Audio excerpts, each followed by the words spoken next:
If Yeah. if all else fails, I will create a backup. So if for whatever reason, like us waddling you to become the broadcaster content creator of your dream doesn't work out, I'll have something. And if that goes wrong too, then all hope is lost and the session is doomed. Yeah. Yeah. I Maybe I'll understand write a short resume of the session. that following your dreams to become a content creator, that always works out. So Yes. Yeah. that is what I hear. It's the job of the future. Hmm. Maybe stick to what you went to school for, man. Okay. My degree in Uh, science is if no one needs anymore. The climate is not an issue, really.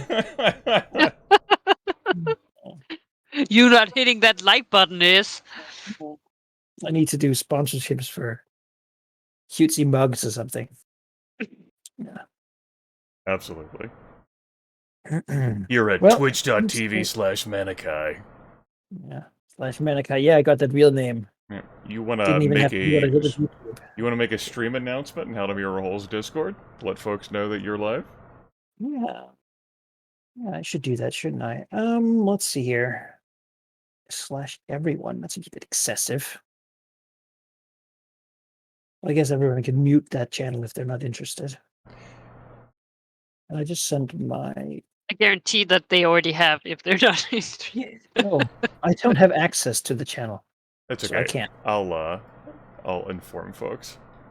Yeah, And I'll have since to. somewhere along the way I got access to it, as a dragon, this session on is live. I'll have to ask Jonas tomorrow to just give me access. That should be easy enough. Doing Warhammer.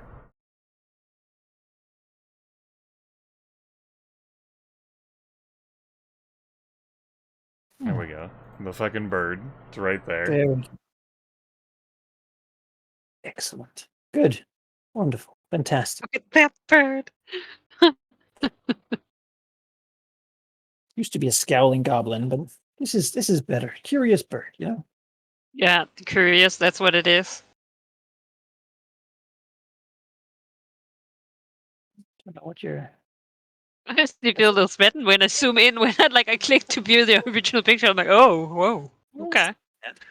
It's intense. Yeah. I'm a very intense person, as you can hear. Yeah. Well, That's shall we get into this game? There's Yeah. there's much to do, and though we can probably talk about streams for a long time, but we don't need to. Alright, Ari, what happened last session? yes. Last time, there was a lot of fighting.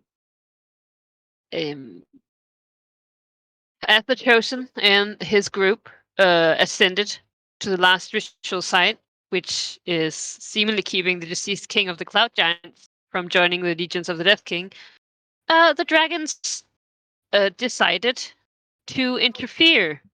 And the original plan was to take out the flying minions and then, swoop away again, which was not at all what happened. It ended with a full confrontation with the Chosen on Samyana / the Death King's lizard vampire servant.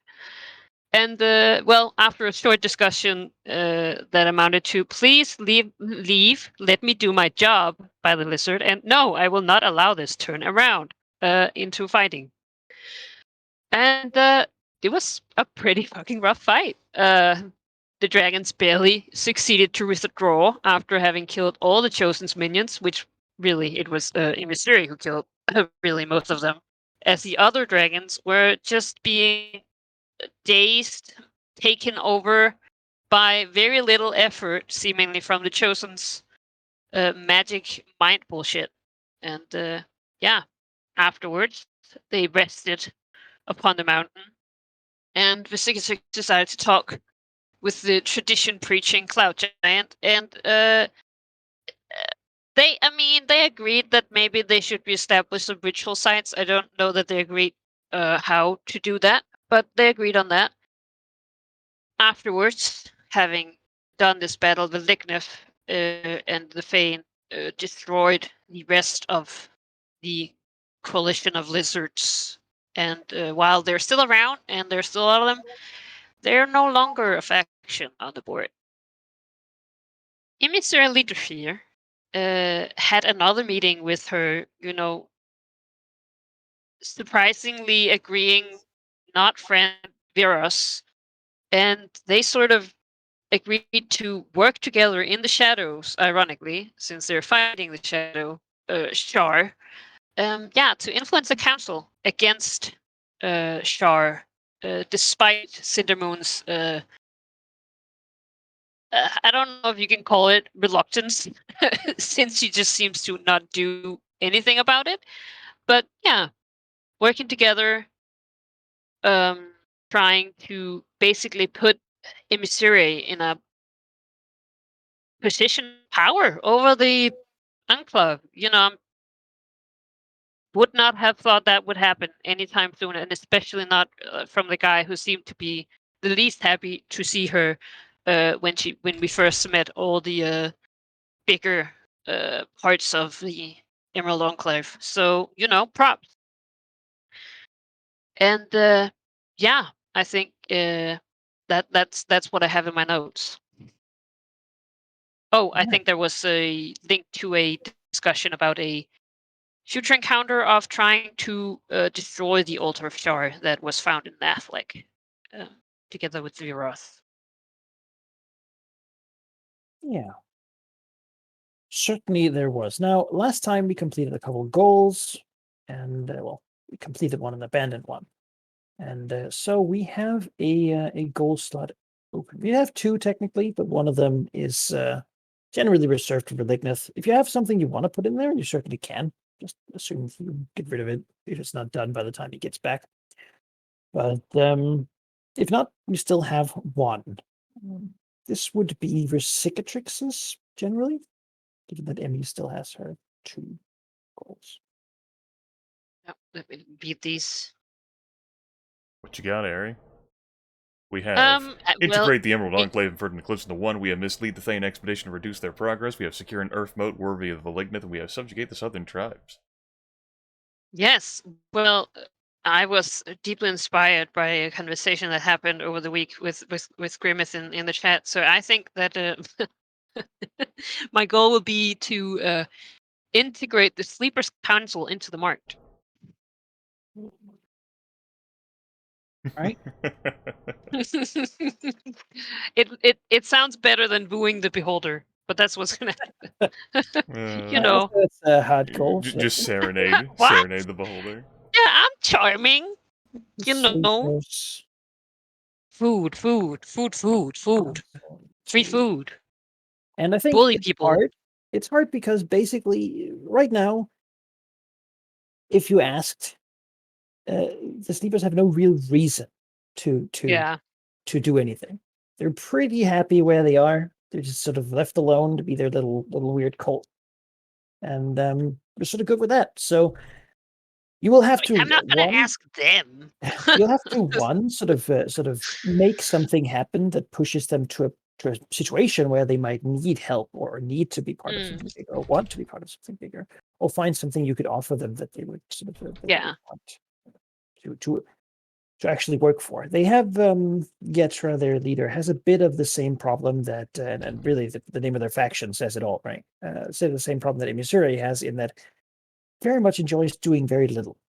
Yes. And so becoming part of another faction means that he doesn't decide always when he wants to do very little, which, that's fair. It's going to take some convincing, but certainly it's a way forward.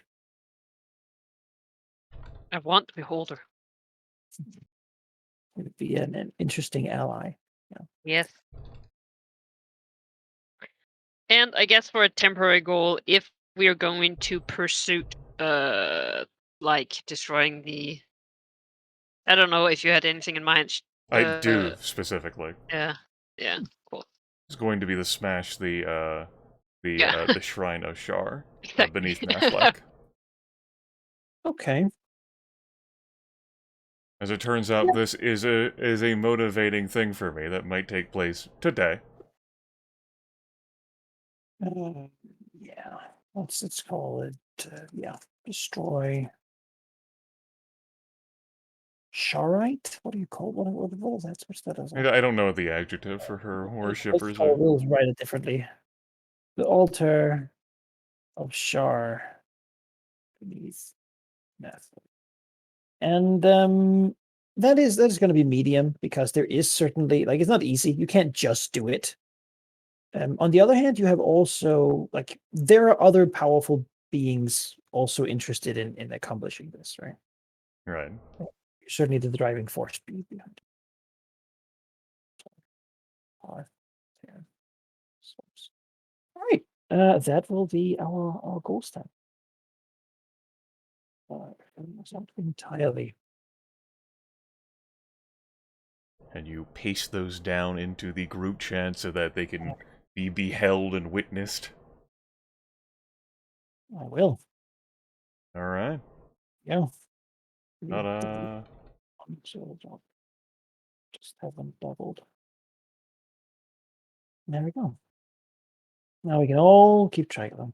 Good. And well, I mean, we'll basically go into the game pretty much immediately. It last time we had some quite a bit of fighting. There was a bit of a what do you call that? Like a disagreement, I suppose, a disappointment, maybe even. That led Velignith to basically stay in and defend this giant ruin by himself for a while, fearing that this chosen would return to bother him more. The other dragons, though, they have other things to do, other important things, and it is now that we take our time to dig into those things. Of course, time will pass, but our goal here is actually to get things done without just sort of letting it sit for far too long. Expect some years will pass before we'll be back to doing a lot.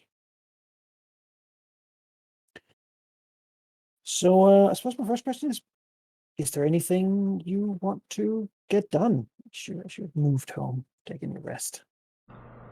I've not gone back to Nathlek.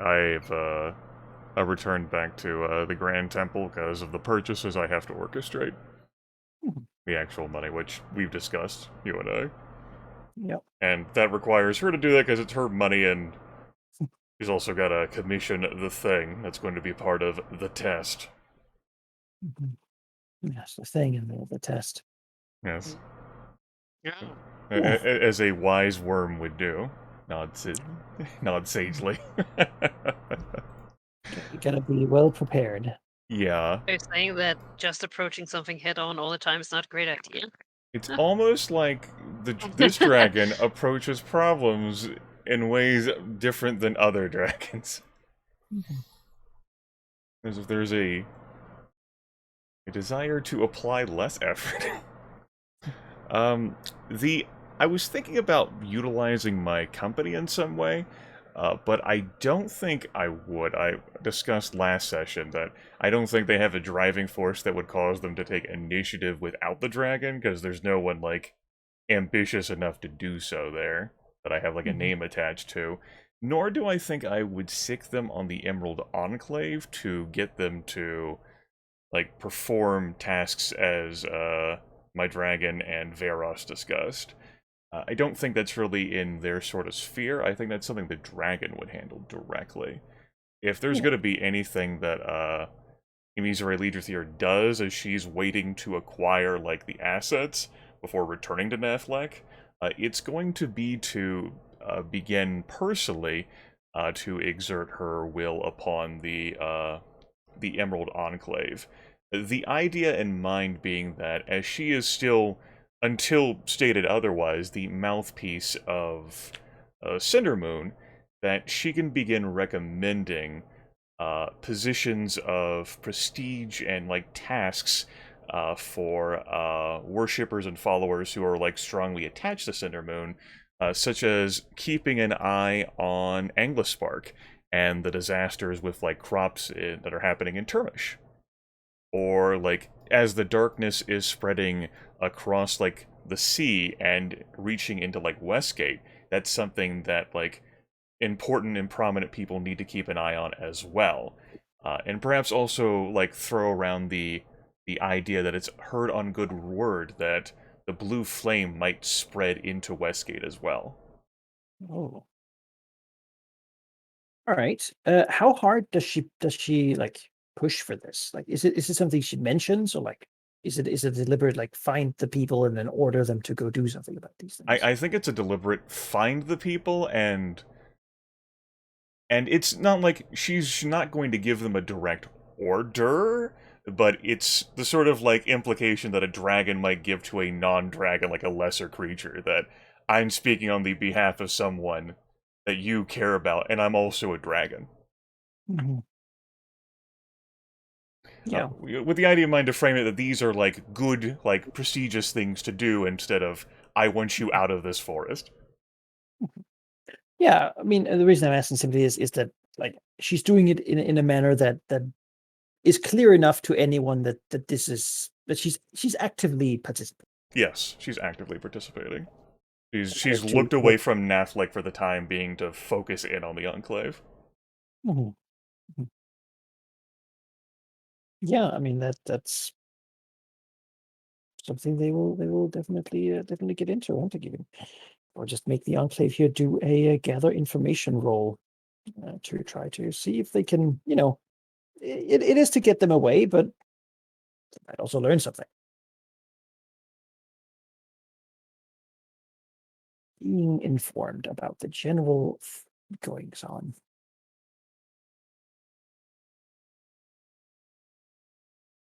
It's not their strongest suit, but yeah. The stuff in Termish seems to be benign. It is simply because there's a lot of people, and war generally draws people away from the fields. Of course. Is there So any further word about, several years back when that floating island showed up? And the fog? they haven't seen it again. Okay. In Termish, it sort of came. A bunch of people disappeared, and then it went. Though the coastal regions certainly are alarmed. It has taken the back burner because they have more immediate problems. You know, people don't have time to think about what happens if a weird Iron Spike Island comes back when they've just been invaded and taken over by a dragon, and they don't have enough food. Of So, course. so sadly, there isn't really an environment. They will go to Zambia as well, though, and will hear news that such a thing has been spotted along the coast of Zambia. Though, given how news travels in the darkness here, there isn't really much, especially with this role, to get about what happened with it. Just that, yes, they've seen the great iron pillar and the strange fog. Beyond that, yeah, Zambia is entirely unnatural, and the Enclave doesn't like it. As for Blue Fire and Westgate, they're there looking into it, but they don't find any. I mean, there was, of course, Blue Fire. I mean, it Yes. touched pretty much everywhere where magic was active. But Yeah. I think the dragon would only make mention of it, as she would say, because aberrant creatures continue to show up, like looking into what's happened with Star Mantle, and they got to be coming from somewhere. mhm. Yeah, operations are certainly the definition of unnatural. Good. I mean, that sort of performs her side of this plan, so to speak. So, anyway, I don't think a role is necessary here. She's been set up as the mouthpiece of Cinder Moon, and she's also powerful and impressive in her own right. Hooray. Hmm. I like Well, it when the she's dragon doesn't have to roll a d20. That's good. That's effort. she's home doing her shopping orders, probably from Westgate. Yep, that's what it is. Like, and not only many merchants would perhaps deliver to a draconic harbor, but these are dangerous times, and certainly the ones from Westgate are the ones to they'll deliver to anywhere Hmm. without scruples. And try to undercut each other for the business too. What about Resicatrix here immediately following this, There's been the fighting. There's lizard folk in many places. There was some word that some of them have begun, having small little villages or sort of huts along the riverside. There was some contention with that. But what's Resicatrix's immediate plans? Given that what's happened? I think she's starting to plan and we'll try and find out about the Ogre tribes that have been smashing shit and taking over the watchtower and stuff. That was sort of part of the I don't know, agreement or understanding, I think, last time, that if we were to establish ritual sites, we should probably stop some of all these people who are wondering about destroying them. It was also suggested by the giant that, I mean, these southern tribes have basically been tributaries of the hierarchy forever, and to the giant's mind, they still are. They just haven't been paying their taxes, so to speak. Yeah, well, maybe that's not gonna that's gonna be what happens. I will say I appreciate the Cloud Giant's commitment to his own compulsion, that even in the face of everything. It's like, those servants of ours. Okay, yeah, whatever, dude. Him and his tribe, him and his kind, I should say, they tried to act on their own, and it went absolutely terrible. This has only reaffirmed his faith that he should not have made any decisions ever and just followed the command of his master, because that would have been much better. I suppose their mountain peak did fucking blow up, so... Yeah, and he got imprisoned in stone. There was a part where they helped kill their king, and it was, it was a mess. Yeah, well, So yeah, well, they're very stuck up. That's certainly. He's trying to redeem himself for, I don't know why, but it seems that way. On one hand, good old Vocord back then also had these. He was also troubled in certain ways. He sure someone was. like Victus who breaks out of that mold and completely says, tradition can go die. I'm so glad Vocor was frozen in indecision too, because this campaign could have been different. And he hung out for so long. He did. He could have completely destroyed us. Oh, that took forever. I had this whole thing and like a flow chart of what he would do in certain places, but he just said at the start, asking if this was the right year, and it never was. We got him to go back. Yeah, well, that was his weakness. He certainly was very powerful in most other ways. If he has his faith with him. All right. Well, that give me that seems like is Secretary going to go herself, or is she going to send the marked into this land to see if you can gather information about these different? I think she's gonna go herself, probably. She would want to send her people, but they're not exactly mounted people. Mm-hmm. So while she might, also send some of them to not go into too near the ogres, because that seems like a bad time, but just they go out on field trips to the mountains. This is a rock. This is a cliff. Everyone's got a there's snack no water pack, here. like a lunch prepared for them, like chaperones as they're led through guided mountain trails. They can start working up, some form and stuff, and she'll go do the actual scouting. Here's a stream bed, have them do the sort of science reports that Manikai had to do. Yeah. Go out there with your flora book, collect 50 different plants and identify them down to nearest family. This hardened killer just looks at the number 2 pencil in the notepad, what? Try to draw the flowers, even though she knows that they're not going to do that, because that's too much work. Yeah.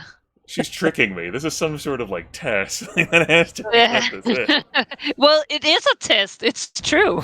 It's just sounds like we have a being informed role here with the die for the dragon participating.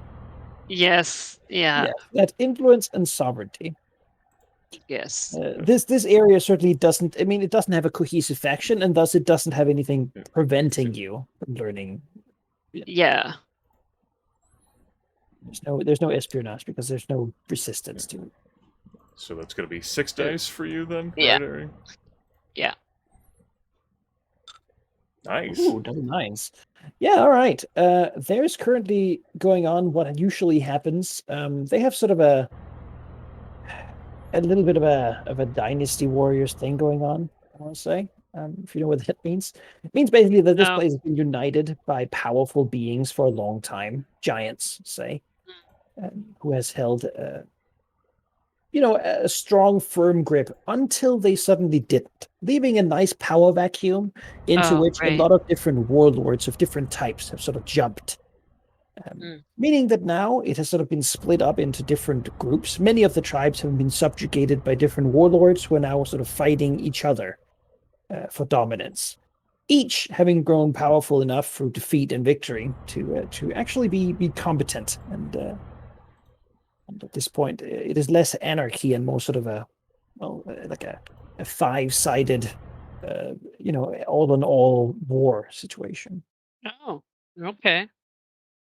With nines, I'll even give you some information about who the different contenders are. There is Yes, please. the Ogre Magi brothers, a dangerous pair, believed to be the most powerful in the field, sort of fighting. There are two ogres who both happen to be intelligent, which is rare for ogres, meaning that they're Ogre Magi. They do magic. It is said that that one of them, because he was at a close point of defeat with their rival, Hobgoblin fort, reached down into the darkness of the world and gathered necromantic power, with Great. which he's battling for supremacy.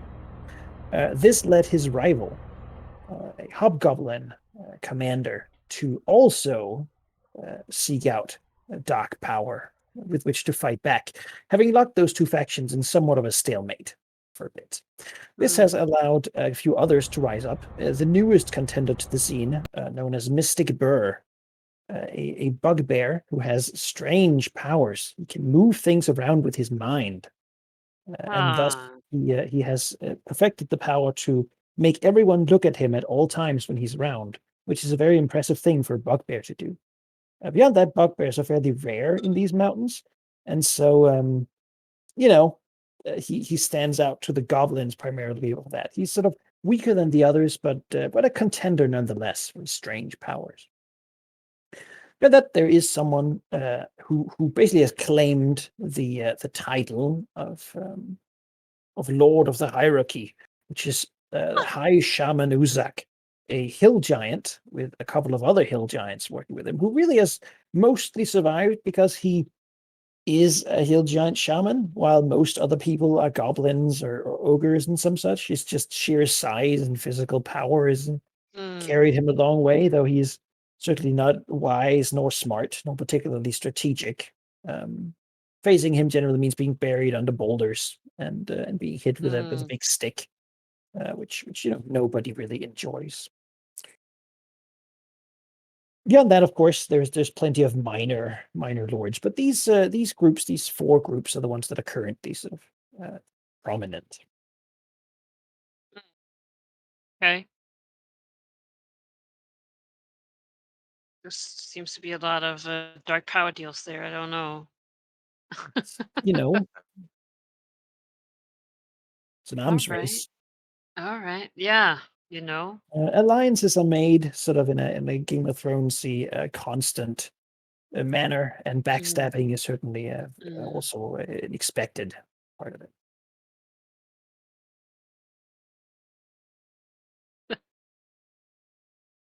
I know a telekinetic bugbear. Who would have fucking? Beyond that, you can be pretty sure that any of them would delight at having a dragon on their side. That's right, like that could turn the tide for them, and then they Oh could be yeah, the true rulers of the southern tribes. The heir a to huge. the hierarchy. Well, I mean, only one of them claims to even want that hill giant. The Yeah. others don't particularly care about the hierarchy. because they're not giants, and so it doesn't mean anything to them. Hmm. Cool. I mean, there seemed to be ripe with opportunity for, backstepping and putting factions up against each other there. Like, with that pair of 9s, I suppose I'll build like a question off of that. Are there any signs of stone giants in like the southern mountains where Psychotrix and her minions go to look? They don't find any. Okay. Hmm. Yeah. They don't seem, also from the word, they don't seem to be active participants in the fighting. They don't, like, word is that they're probably around, some of them somewhere, but no one you find has sort of seen them. They used to be Yeah. pretty prevalent as they went around doing all sorts of things. People generally would try to avoid them because when you meet them, they would demand something of you.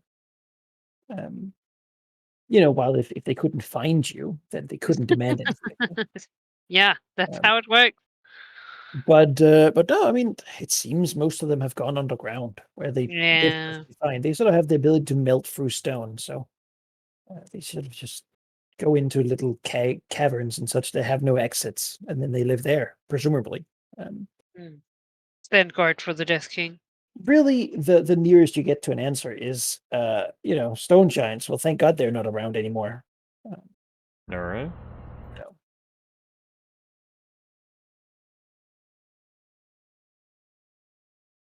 All right. Mhm. I mean, There's some places that are taboo to go because they used to be, like a crystal cavern with some crystals in it that the stone giants used to have as an important place, and the tribes still don't go there. Right? It's still too recent that would have been a death sentence. okay. Beyond that, it's said that Haishal and Uzak has multiple times said that he could call upon them if Right. he wanted to. Yes. Well, he might actually be able to. Or Hasn't Oh been- wait, no, who he's the could hill really? giant. I was Yeah. gonna say the necromancy ones might be able to. I doubt that this guy can. Who could really call his bluff though, right? Yeah. Yeah, I mean, no faction really is super eager to sort of commit 100% to one's fight because they don't want, any of them feel they have a chance to lose against any of the others. Maybe except for Mystic Burr. Most people think they could take him, but he's not about to let that happen. I want him. Oh, that's I Burr. I mean, that's a good name. Certainly a bugbear name. Yeah. Said Oh, that he hangs yeah. around near the Goblin Cracks, where his power base is. Many of the other Mm. creatures are too big to get into the narrow holes that in that area. Yeah, that's right. Now, if only that guy could cause stone giants, huh? The ogres have taken the watchtower though, and Yeah, I the know. others are down for the south. The twin brothers? Yep. Or whatever they were? Okay. Yeah, yeah. Yeah, well, they need to be dealt with also.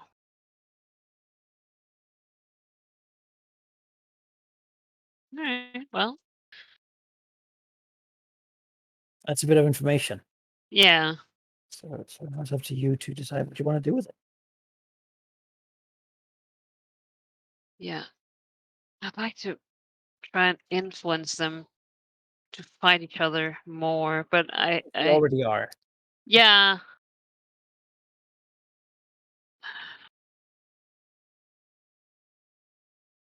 Fight each other. Already doing that, boss.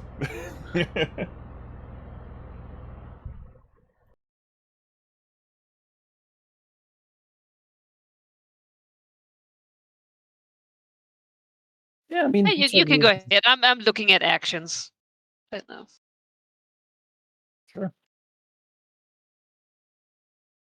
Then perhaps I will have to do a thing or two. All right then. There's no need to be threatening about it. Just take it easy. It's okay.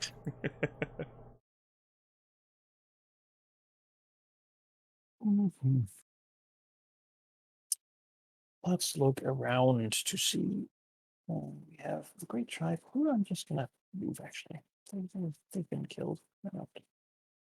They're not gonna reform here. There's probably something going on in the deeps, but after losing faith, I mean that's kind of sort of the thing that held them together, and it was certainly shown that their chosen was not gonna carry them to glorious victory.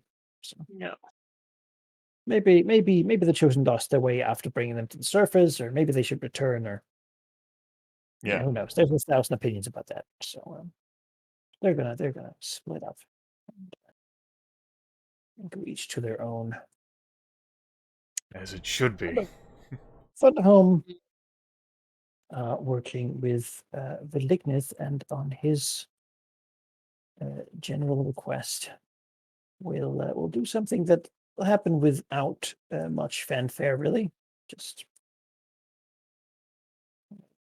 moving from them having the garrison around the old mine to letting Velignith have the garrison. Dun dun dun.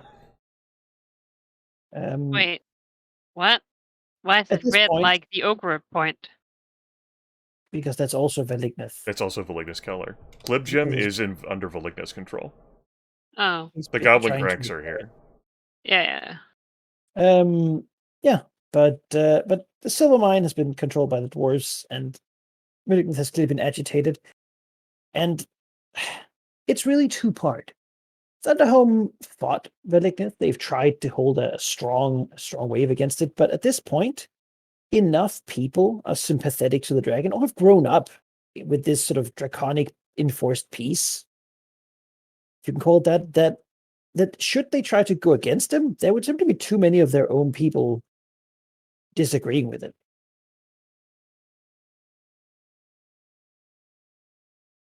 The mine beyond that is a dangerous place, of course, with the every now and again sort of undead eruptions, and well, they're probably going to prosper from it anyway. Silver's going to be mostly worked in Thunderhome. And, nothing bad can happen having Tiamat on your side. There are probably still dwarves there, but it's probably a gradual change. But to some degree, Thunderhome's total independence is beginning to become a fiction. Right, we have the Radiant Host and the Shadowvar up north. And this year, the Radiant Host will strike out. They've been collected over a long time. They have supporters from all the cities of the northern, except for Westgate, obviously. But beyond that, Yeah. the Dragon Coast, and we'll strike out against the Shadowvar, trying to push them back. That is a good chance. Shadowvar will, of course, try to defend, and they will not succeed. Now, we could make that a whole lot of rolls, but I think we'll simply have them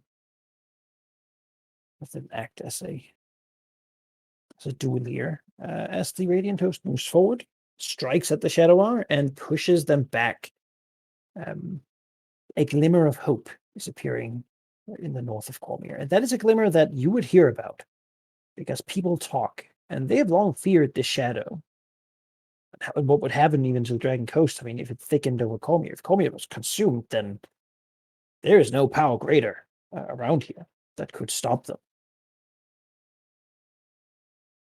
So you would most definitely hear that light is beginning to grow. Maybe someday soon. It's a good thing that Cormier's standing against this threat. It's taking up the forces to fight evil. That's what Cormier does, and only Cormier does that. Yeah. The greatest force in the region, Cormir. Battling darkness. But yeah, I mean, the Thayans are perfectly happy with it too. Very, very glad to see Cormier occupied for now. Lets them put their claws in deeper in Westgate. Right. If Cormir weren't occupied, they would have I've had words. thought to, yeah.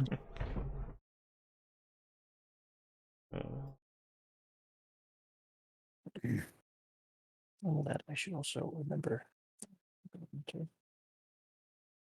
Those two. The Radiant Host. Host of Yeah. Radiance. Smashing. Hold up there.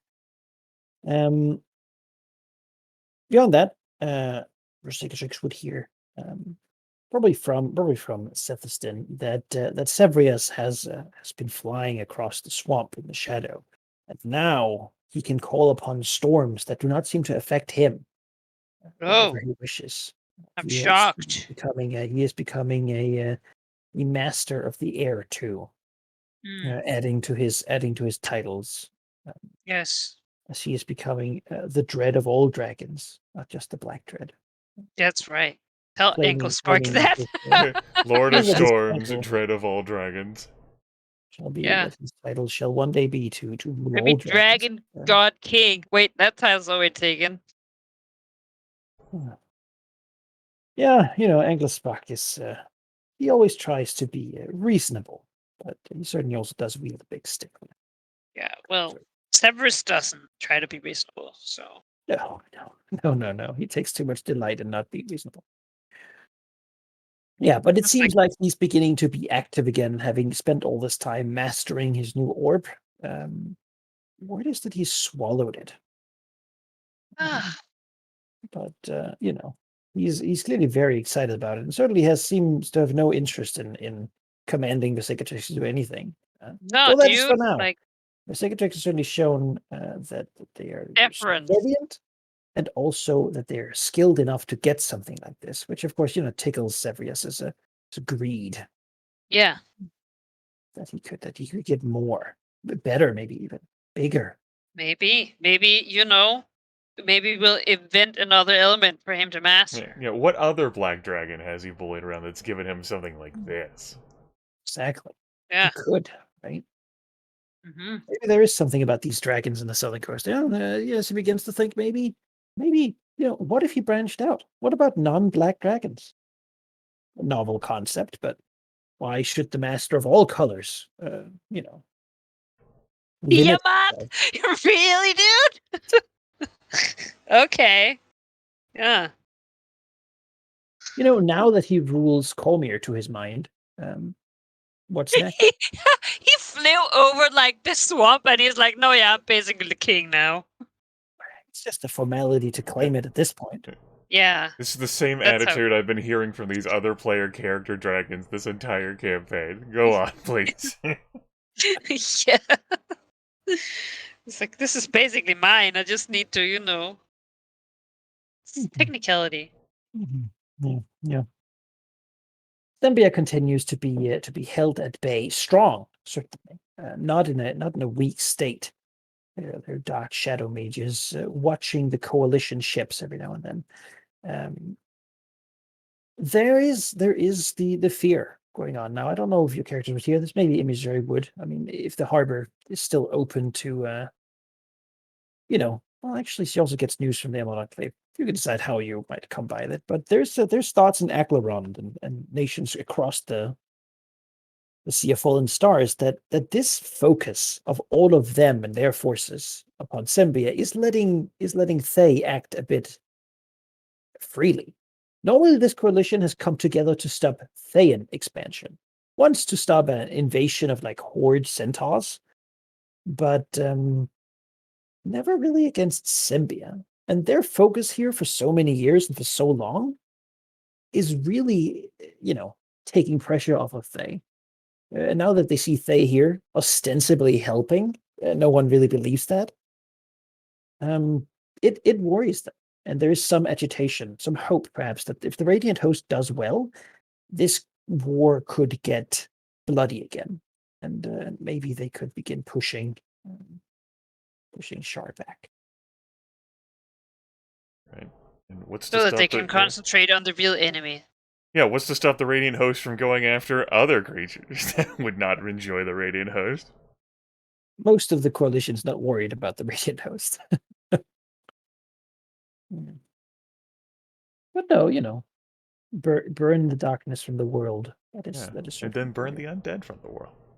Oh yeah, that too. All of it. all the evil, Only good. Yes. all the wickedness, Yes. justice and peace and salvation for all. Yeah, that's what the Black Dragon likes. Justice and peace. That's right. Baby. Severus knows he's immortal in his swamp. Nothing can harm him here. Yeah. Well, he does have a lot of black dragons to his. Well, Yeah, and Though he to would be sacrifice every single one. To be fair, none of them, like every one of them, will try not to do anything. Yes. yeah, when you say he has a lot of black dragons, you mean... You're like the fucking worst servants. He is an army of untrustworthy cowards. Like, Which oh, means that- well, I didn't know that they were here. I was doing something else. Really, it was all the other black dragons' fault. certainly very little usually gets done. I've noticed.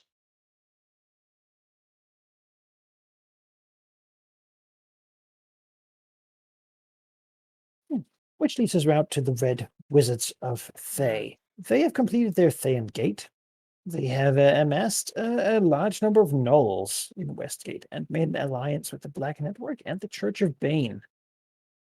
No one in this city currently, I mean, the nobility of Westgate has really sort of welcomed them, and a Thayan is an advisor to the Archon. Fucking Grimith snake tongue. To the Archon of Westgate, who is probably being paid nicely for the privilege, really. I mean, the nobility of Westgate has traditionally, there's 3 keeps in Westgate that are actually like decent fortresses, not massive, but certainly strong enough that no real gang can sort of take them. And they're kept by the nobles, who are generally just in the process of being bribed by every single gang in the city to look the other way, meaning that they mostly do nothing and get paid handsomely for the privilege. The Thayans seem to also enjoy continuing this tradition, paying the people there, paying the people on top, for them to just be okay with what's going on. That said, if they actually tried to create order in this city, probably wouldn't be so easy.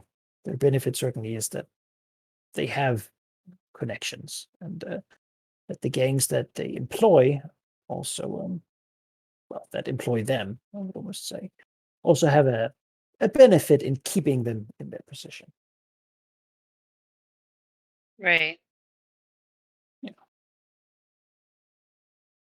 Ostensibly, of course, you elect whoever leads the city. But Yeah, that's what doesn't happens. actually matter. Beyond that, well, the mark is looking south, but I figure eventually you'd find out about it anyway. The Thayans have sent a group of gnolls to occupy the remains of Redensir. But I really should have given them a different color from Malignity here, otherwise that's going to get confusing. Let's say Thay has a darker red here. Yeah, I was about to say purple, and I was like, oh, right, Cormir.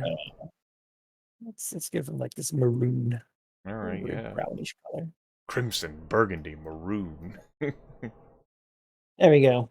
As they have moved in to take that keep and begun quickly moving to repair the walls and otherwise sort of fortify it, feeling perhaps that they would like a stronghold that is not reliant on anyone else, and that is sort of free of the politics of Westgate. Who knows when the tide might turn? And having a keep with a Thayan gate at the basement, that seems like a good... Yeah, that seems like no. That's what that seems like. Can't just move here. But what are you gonna do about What? it? So the lizard folk has barely fucking moved. I mean, it's like, yeah, last year this place was burned down. There's no claim to it. There's Who's going not. to stop a host to go in there and take it over? I don't know. Wizard leads them. There's lots of Honestly. dead things to animate. Yeah. They delight in hanging out on other people's battlefields. It's like a gift basket. Keeps on giving. Yeah, look at all these Gosh. dead people here. Woo. Look at Yes, them. minions. Like ghosts and... At least it's, a lot of undead scholars. Yeah, well, they're zombie and skeletal workers mostly. But, For the most part, they don't make fancy undead. Those are made at home. Yeah. Yeah. Okay. Well, Yeah, I don't like that. it is being branded as humanitarian work to restore this bastion against the wild lands south, and maybe even restore trade, so the trade can safely move across the river and be brought into the civilized lands. That's right. The Thayans love expanding infrastructure for the good of the people of the Dragon Coast. Yes. They will peacefully rebuild the bridge that was destroyed, and caravans can flow freely again. The Thayans are known for their free trade laws. They will allow you to trade anything, absolutely anything, because they do. There's a reason they still have enclaves around the world. That's because you can go there and there's you're under Thayan law. But that seems to be their current action, and as they're currently unopposed, there's not really much to say about that. Sethiston will report this as well, that it seems fine. Most people here do like trade, and having that up, really, no one else has sort of attempted to claim it or rebuild it. No one has the time or effort. Westgate certainly isn't going to do it. The scholars were pretty much wiped out, and it's. I mean, call me a mite if they weren't in their current situation. Much like Ashroot, it's also likely it could just have stayed a ruin forever. So it's not that ruined, really. Most of the keep was just more killing than actually ruining. I don't know. I Yes. do believe that Velignus was let loose on it after we had removed everything else. Oh, yeah, I mean, he burned it, but most of it's stone, made to be difficult to burn. The walls are certainly still there. Well, that I don't like it. Dan of Dan's host is happy to just be around. Really, they control sort of these planes here, sort of sacrificing at the Shrine of Malar, going home to their outpost. Generally, when they meet on Emerald Enclave members, they will inform them of the lay of the lands, what's going on here, if they've seen anything. You know, he tries to be in a friendly position with everyone else. At a rare time when he meets one of the marked, there will also just be you will politely stay out of the marked's way for the most part. Yeah. He is, Those are the best neighbors. he's happy to rule his planes. It is what he sort of got from He his. has survived all these decades by staying out of the way of dragons. Being helpful in ways that don't cost him too much, and just allowing himself to grow rich to some degree. Though the lack of trade is a problem. You can't really purchase any of the things his tribe doesn't make itself. They've sort of, at this point, managed well enough to supply themselves what they need. They've had a lifetime to strengthen themselves.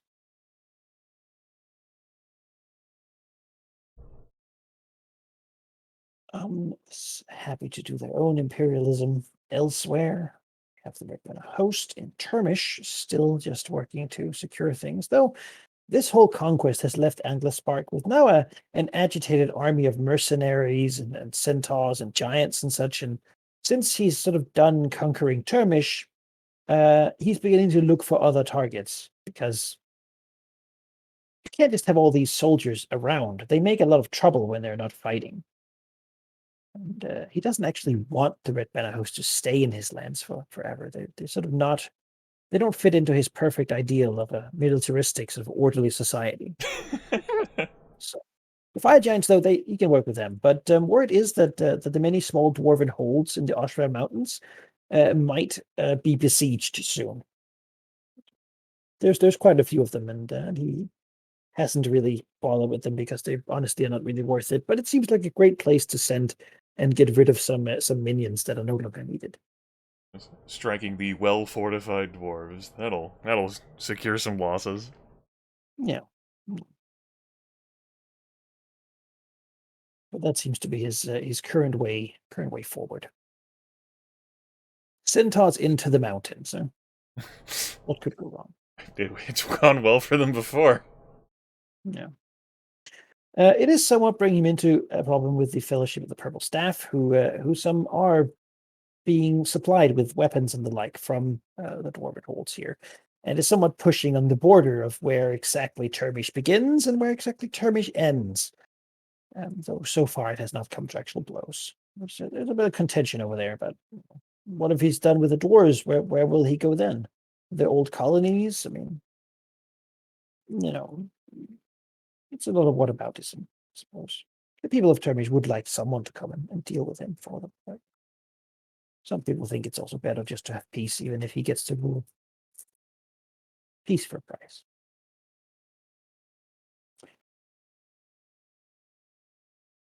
Leading us to the Nathland forces here. They have sort of submerged into the mountains. I think, given their current stat line here, that's what they will continue to do. They're not really able to take back their city yet, but they still have one thing. There's a bit of money which could be utilized, which is what they will try to do. Though not super effective, but this should also be a size small enough. They will try to establish connections to the Red Banner host. Oh. Red Banner host is mercenary. That's a good roll.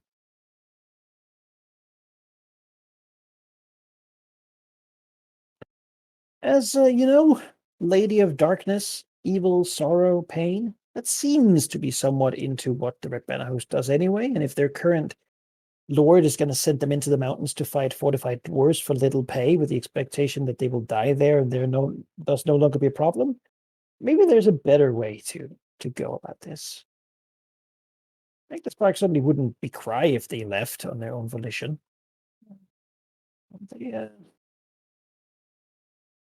They'll begin to look towards I think I'll move them over here. They're beginning to consider crossing these mountains. Maybe go work with these Nathlands, at least until the Nathlands sort of here run out of money. Not that the Red House really need it, but their leader knows as well as anyone else that they have to do something. Otherwise, this whole thing collapses. Which brings us on to Nathland. Nathlek. But yeah, I mean the Verdant Eclipse is not going to do anything. The Emerald Enclave itself is certainly watching out and patrolling here, assisting currently. Somewhat wary of the Cinder Moon situation. Not many of the members are leaving, making it more possible to act. I think it is here. It's probably autumn, right? That we would have Rayros be ready, and probably Missouri has gotten her stuff at this point. All right, good. With that in mind, it is with like the arrival of autumn that the Green Dragon returns after these seasons, since she departed for the Giants Run Mountains back to Nathlek. The first like extended like break she's had from the city after spending so many consecutive days at it since she took it. How is it for her to be home compared to the pampering? It's it's like a relief, but there's also when there was like the quiet moments where she thought to herself like, am I really a predator? Now there's the quiet moments of, do I really have to leave them behind? They could just keep serving me, right? And then there's a no. It's the same sort of like nagging doubt that like creeps in just from an opposite direction. The carefree dragon can't make up her mind. Yeah. It's her willpower is being tested. Yeah. Maybe belief even. What to do. It's just like, so nice and wonderful. It is like they haven't like egregiously offended her, which means that like She would have to, like, come up with, like, some sort of, like, convincing reason for herself why to destroy this place, and I just haven't. And, you know, And like, Lars says that enjoying these things will make me weaker because I begin to rely on others to get my food and yeah. mm, On the other hand, I'm a dragon, and that advice is for weaker creatures. surely That's that right. doesn't count. Yep. And of course, like, using the same rationalization of my life has been so hard being raised by a bone devil up to this point. I deserve That's right. I deserve to be these everything. wonderful things. Uh, yeah, when she heads back, it's with a, all right, yeah, but she knows that she's here not to bask and lap in, you know, being like stroked and witnessed and fed. It's for seriousness. She glides down into Naflek, and she immediately heads for the Jade Hall. And she is not looking to don her regalia. Instead, she is looking for the captain of the dragon card, Shu Cheng.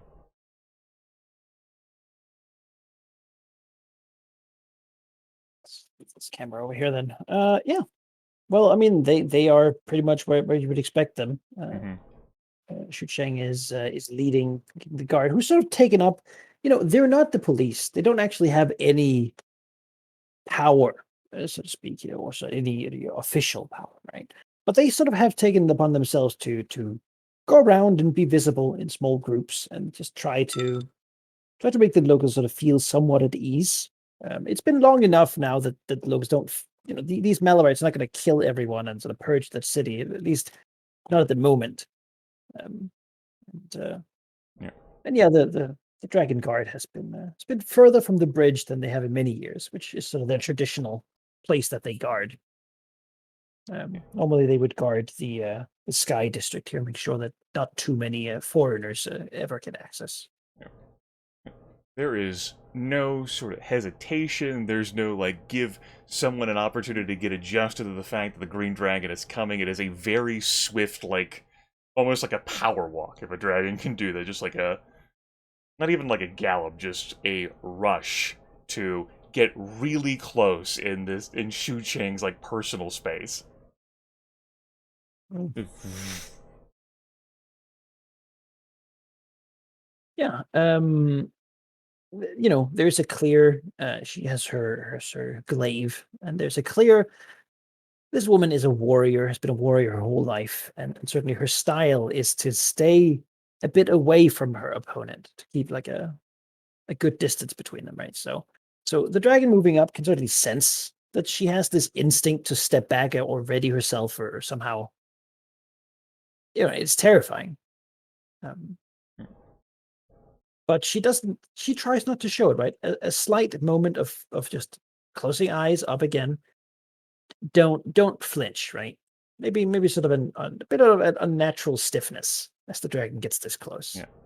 There's Immiserably. a She believes she's not gonna about to be eaten, but her physiology sort of disagrees with that assessment. The dragon flashes her teeth, just like bares them wide in whatever sort of emotion that can be interpreted as by someone who's not a dragon. The dragon says, I have evaluated and considered the state and future of your people and culture, and I have decided that while you have satisfied the worm in me, you have not satisfied the predator. Therefore, because you chose personally to attract my attention, you will be tested to determine the fitness of your lady's capabilities, and really all of your people, to exist once I depart. In 1 10-day,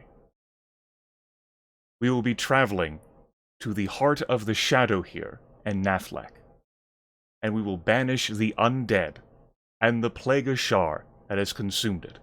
Make whatever preparations. Pray to whatever you worship. The fate of your people is in your hands.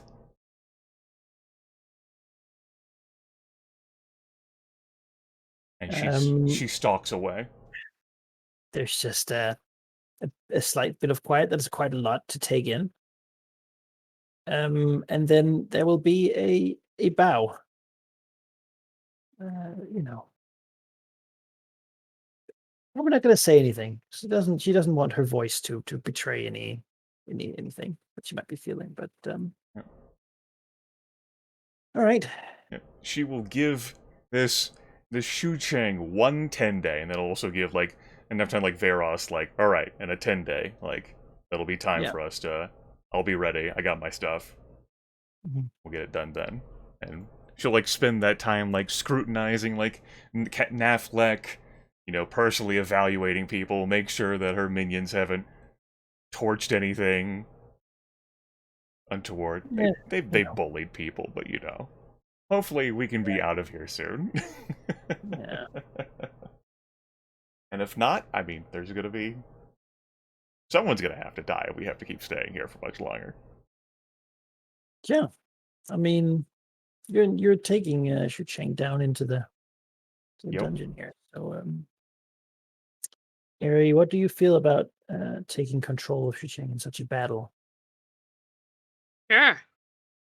Okay, mean- so really, Netherlands' future is on you. Yeah. Well, that's nice. All right. The great and powerful and immensely intelligent and wise worm, in these very leaders here, informs Shu Cheng that in a 10-day, she will be tasked with aiding the Green Dragon in ridding her land, like this land, of the Blight of Shadow. Okay, if it was gonna be any of the Shu people anyway, we all know that there would be that one anyway. They like, even if you'd been like, yeah, you know, find your best, whatever. This would be the outcome. Yeah, we have a stat block, Ari. Yes. You can spend a little bit of time familiarizing yourself with. It's NPC, luckily, so it doesn't have as many fancy things as a. That's what the 10-day is going to be spent doing. What can I do? What am I having to fight? Shadows? Oh my god. Looks at her glaive, like thinks about what it's going to take to fight a shadow. Control Ari. No, you should have ownership of the token as Man, well. every time I look at NPC HP, I'm like, God fucking damn it, They man. don't have healing surges. They don't get to heal. I know. So all their healing is folded But into. I don't get to heal either unless I have a Lignith with me. All their HP is folded into their stat block. Yeah. Ah, those defenses though. Yeah. Girl. I can't see them because I don't have ownership over it, but I assume they look like, I don't know, brutish or soldierish. Like that's what she comes across as. AC, great, and the other ones, not so much. I can share it with you too, Grimith, if you like. Yeah, it's Sure. like fucking. That should be no issue there. I'll send you the stat block as 26 well. fortitude, After all, reflex 24, will 25. You'll have time to investigate what she could do as well. Mm-hmm. And this is sort of going to be a little bit of a test, really, to see how well can an NPC elite fight alongside a dragon. Because honestly, it might be something we've talked about before, beginning to bring more the possibility of a dragon going to a fight that the other dragons are not really dedicated to, but maybe the dragon then sort of all the other players getting to control some of that dragon's lieutenants or NPCs in some fashion. So let's see how fun it is. But like the way, Monica, like I can zoom in on this view, like you can if you open up the HTML in a browser, you should be able to use the zoom function of the browser, which is what I do. I don't know. I don't like control and the minus and plus symbols allow me to zoom in using those hotkeys. Or of course, whatever functionality you would use for that. Yeah. Because it's not an image file, it's an HTML, so. Yeah. Oh, there we go. Sweet. If necessary, I can just take a screenshot of it zoomed in and send it to you. No. Your control plus. I was like, oh yeah, that works. Good. high technology much. Alright. Yeah. So, we'll go over some of this stuff, like, out of character. That makes sense. You're an elite controller. You have dark vision. That does sound like it would be handy. Yes, that does seem convenient, you know? Yeah, Convenient. although I don't think you'll have to worry about lighting too much, given, who we're going to be alongside. Let's see here. You got +2 to saving throws. You get an action point. Your speed 7. It's nice. I like that. Yeah. Yeah, you've got double my hit points. I know! But look at those. I'm sure the Altar of Shore is not gonna fucking attack her AC, you know? There we go. For the backup that I'm doing, I can make it so that the stat block appears on the screen for the viewers. Hot damn. That's the kind of professionalism I bring.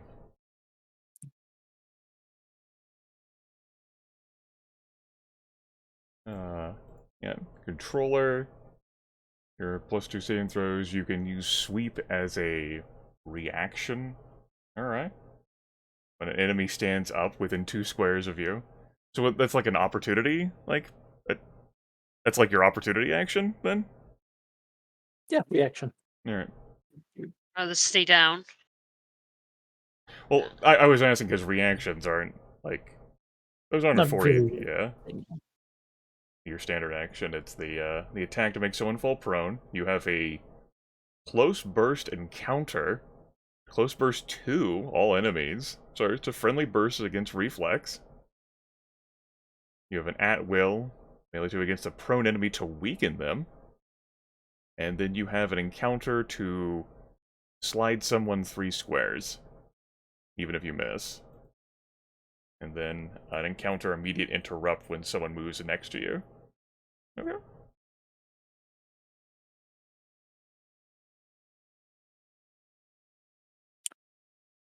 Yeah. Your bloodied is is 1 point less than my max. Oh shit. Alright. That's just pretty cool. Yeah, like, this is not a scrub. She better not be, because As the dragon is like, hey, lady, better fucking put in work. yeah, like, a different world where you get a level 14 minion as a +15 to hit for 8 damage. yeah, because it's not like it's not like Missouri Leaders here is going to be gentle or sweet towards these people anymore. No, they've satisfied her ego, but they need to prove themselves to the Predator.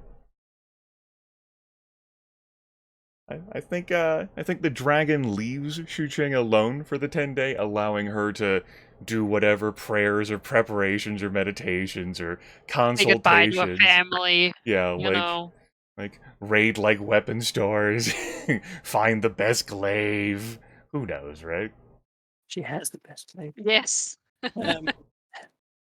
Yeah, or if you're interested, you can double click. I put the little thing I've written for just what I have for personality in there, so you can look at that if you want. Oh yeah, to, cool. to portray her in some way. We can even set her properties to PC like that, so that her stat block can show up whenever we mouse over it.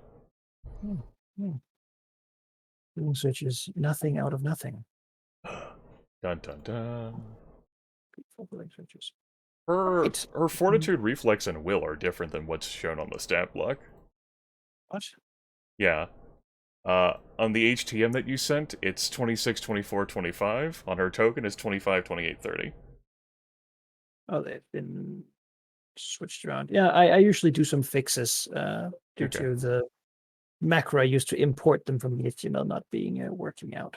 Okay. To go well all the time. Let me just. I mean, they're mostly in her favor, but I figured I'd note that discrepancy. Say, you know what? It's all right. Like, I'll take the 30. You know. 25, 5, 28, 30. I don't know. Let's use the token. I'm sure there's been some.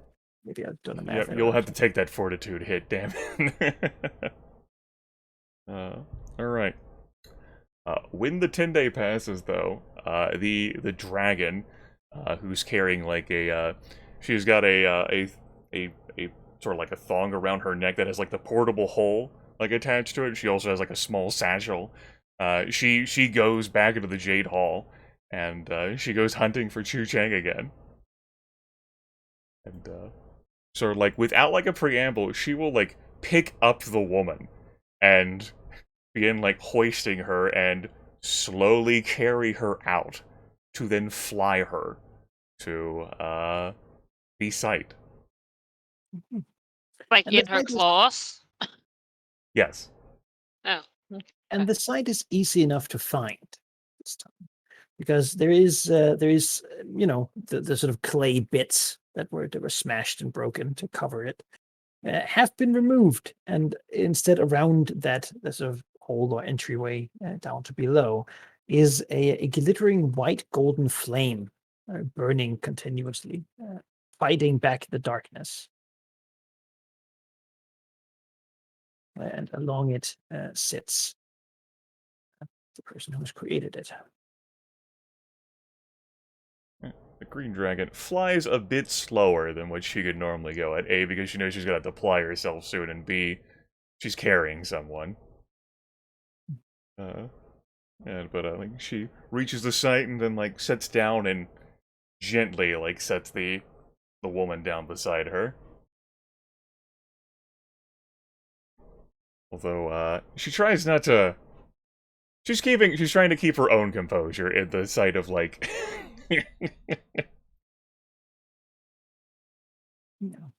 There's a lot to take in here.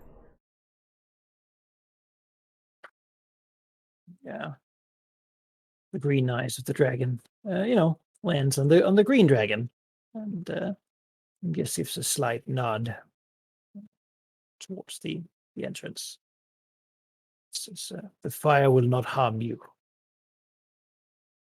I will enter first and begin to cleanse it. Then they will attempt to interrupt. I will shield you from most of the darkness down there. The things that drain your strength, take the life out of anything."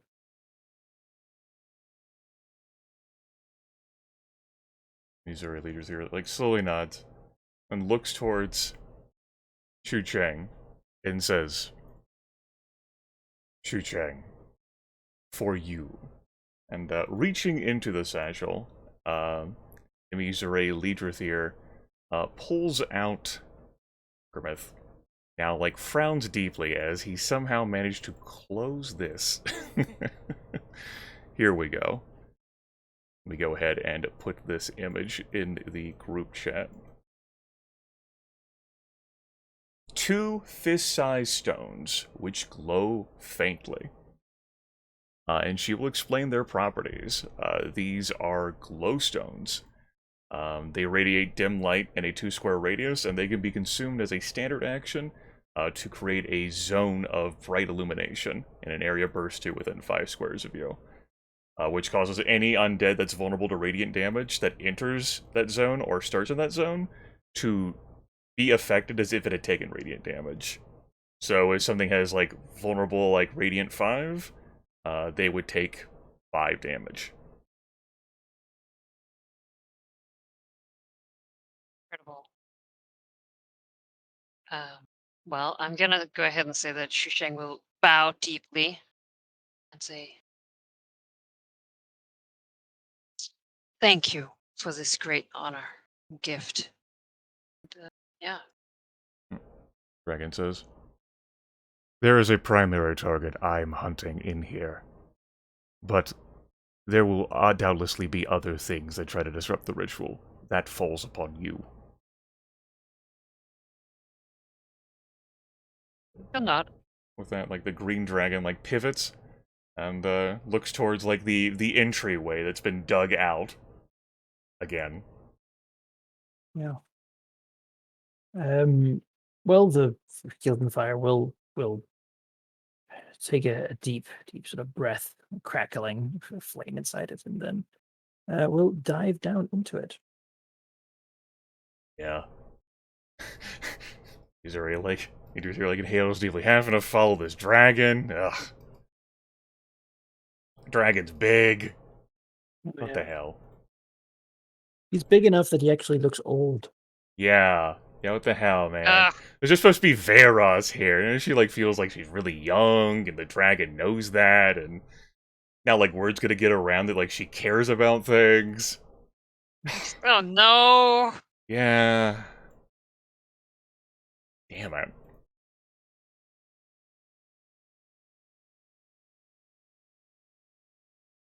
Yeah. I mean, he's going to go forward, moving up towards the altar, where shadow and light begin to battle. As Skillpad basically starts by just breathing his breath weapon onto this shrine, setting the stone on fire. This crackling gilden fire that really has given him his nickname. It is a mighty heat that bellows from it, but somehow it doesn't hurt you. It hurts all, well, whatever is within the altar, as the shadows upon it begin to twist and move, almost like a worm or some sort of long, thin shadow dragon living within the stone of this place. It begins to fight him back, and, well, he can probably do it. At least if he can just focus. As from the corners, the many other things that are in this room begin to quickly move to stop this, because they too sense what is going on. And we will just go into initiative here. It's important. If they can do it or not. Don't you error trace initiative my... God, I'm getting an error trying to roll my initiative. I don't understand. Error. Yeah. Oh, you're allowed to edit it again. Oh, it's because, Yeah. like, this token is different than... Alright, that would be why. Hold on. I'll just delete this. Reality. Yeah. I'll rule for shooting Yeah, here. I will... Yeah, I was gonna say I can't, so I'm gonna have to. We have an NPC macro. There we go. There we go. Good. Bam. Sort. The Shrine of Shadow would normally have a bunch of stuff it does, 2 initiative counts and whatnot, but it and the dragon here are just gonna be engaged in their own thing. You know, What flavor of dragon is that? that is a gold dragon. Yeah, that's what I thought. No. It's yet another reason. It's almost like she's had prior experience with, like, really old, like, elder, like, gold dragons before. Too much. Well, it actually looks like they might be the same one. I mean, I was gonna say they're all the same, right? Just... Not that she had a long conversation or anything. yeah. Yeah. The first thing is that the shadow begins to move, and now given that the big fire here is on. Also, I assumed you have activated your glowstone. well, I think it's an area, right? So, like, it's something that you would, like, you would, like, use it as a standard action. It would create an area burst 2 within 5 squares of you. Yeah. Okay. Yeah. Yep. Can't really. Well, this one doesn't have enough movement. It does just have enough to get there. As one of these, just gonna move a little bit more here. It's one of these shadows. Really, what seems to be sort of the remains of people, or rather, all the remains of their happiness that has been twisted and turned into whatever this is. It will strike at you, trying to regain some of that what they lost. That misses. They sort of have a weird tangibility in it. They're not insubstantial. They almost have a body. So they move, trying to weaken you, for others to take advantage. No. Indeed not.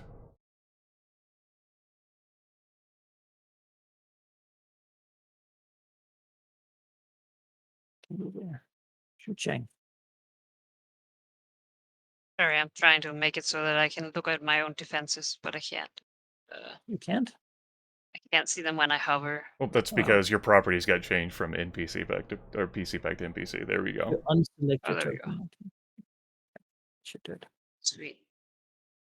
All right. I mean, Dimitri made it clear that she had to deal with this shit. So I got a burst 2. I think she'll just wait. She can attack. She can actually attack from here, can't she? Range 2, yeah. Yeah, melee 2. God, Sure can. that's incredible. How dare she Alright, have well- reach? I'll tell you, these things they hover for the most part, but they can still be knocked unconscious. Oh, not prone. unconscious. No, prone. I mean, I would hope so. Not that they need to. She sweeps through it, Aha. dissipated. Husky breath. I think she'll move here to sort of stand protectively guard. Sure.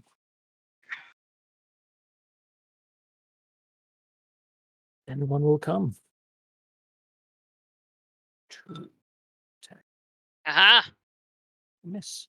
From behind the altar, a hissing, voidless Ooh. sound. Wordless sound comes.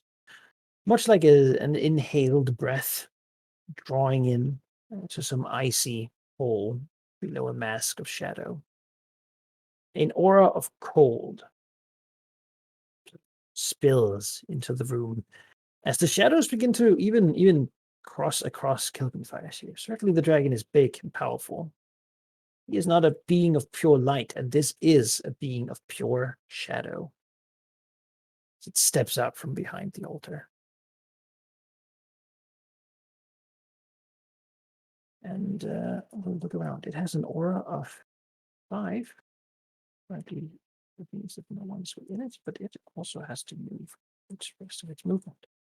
It is fast, stepping long strides, looking like a giant, but gaunt, thin, and made entirely of some sort of black stuff, while eyes that hurt to look inside.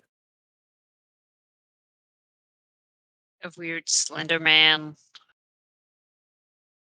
So it will move forward, seeing a dragon here. Stepping here, attacking over these two littler ones. While within 5, I should say, a 5 of the Nightwalker, you take 5 cold and necrotic damage. So that is not 5 of each, but 2 different types. Which reminds me, I should have deducted my 2 healing surges. At 14 wow. of 16. How do you hear? As it will reach out just to It's touch 16 in this surges. first and foremost. Oh, Okay, that will hit. Alright. I'll take And the 14 damage plus 10 cold and Yeah, which would be a problem if beforehand I had not consumed among those preparations, which would be why I'm missing the 2 healing surges, the Crypt Spawn Potion, as well as the Potion of Resistance Cold. Yeah.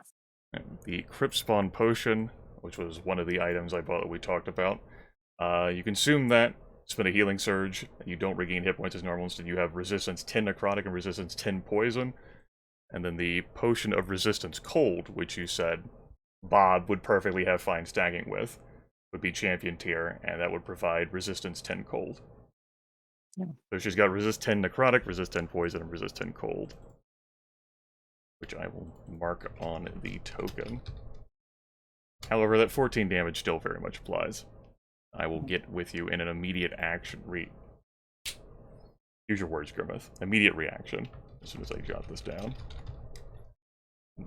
Necrotic, cold, poison. Why am I writing down that I have resistance 10 poison? You're an idiot.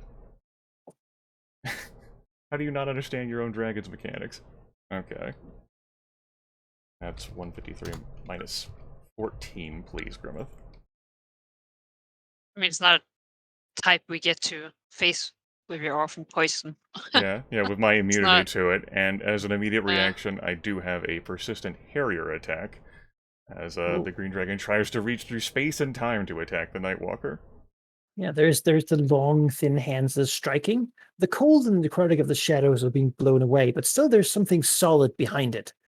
And then, Emissary, I suppose, Yeah. I mean, you hit with that. Yeah. Yes. Now, it's not just like her normal hit, as we cut to like the scene of her lair, and instead of the normal weapon that she uses, it's the glow, the radiant glow of energy from the Crusader's weapon +2. One of the default properties of that is that half the damage she deals with this weapon is radiant damage. That's 10 untyped damage and 10 radiant. Hmm. She teleports. Say, just be adjacent, so we'll say here. And as the radiant hits it, it is certainly weak to radiant. Light is its antithesis. So that 20 damage becomes 40 damage. So it gets struck by radiance. So its form blurs and twists away from the light. Doesn't like it. All right. Mizure, you're within its aura, but you have too many resistances for it to bother you. Yes, it's almost as if Nimi's early leader asked Veros what the hell is a Nightwalker. Veros told her what the hell a Nightwalker was, and then spent thousands of gold pieces to deal with that. Okay. I mean, it's the price of her, possibly not dying. So Yeah. She considers like breathing poison, but then she remembers like, right, Veros told me I can't do that. Damn. Yeah, they care. Yeah. It's all these undead they don't care about poison. That's nonsense. Okay. A standard action I think is going to be used on a close blast 3 each visible enemy. Like I think we're gonna neglect the Nightwalker for now, as she looks to clear out these wraiths and just has positioned herself in such a way that she can't hit the Nightwalker as well. I can't do that. I mean, I'm thinking about on my turn throwing one of the glow things on Nightwalk with one and like hitting them all. That is a good idea, especially if I end up missing, because yours is not an attack roll. Yeah, exactly. And it doesn't damage you, so. Yep, that'll be a 2 power point. What attack is that? That is a Bull's Strength attack against Shadow Wraith 6, Shadow Wraith 1, and the Nightwalker. In that order. Yep. 27, 35, and 34 versus armor class. That's a miss, a hit, and just a hit. That'll be 7 untyped damage and 7 radiant. And then 7 radiant. And targets that are hit are pushed 1 square.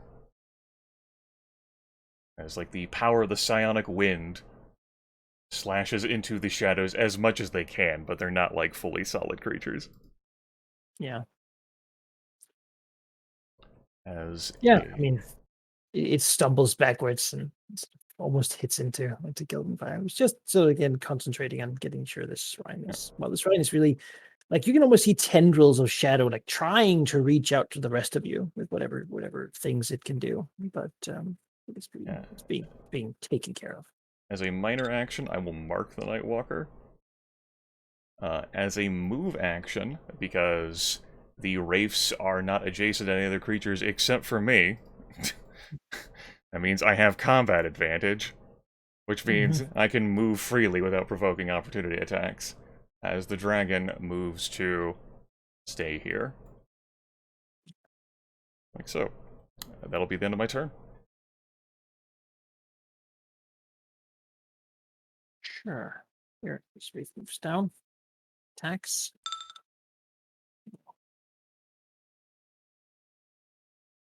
Top of the round, the reinforcements arrive. Very quick, certainly, and well, from invisibility, they will appear to strike. They seem to come from this tunnel. They will appear as they attack with advantage.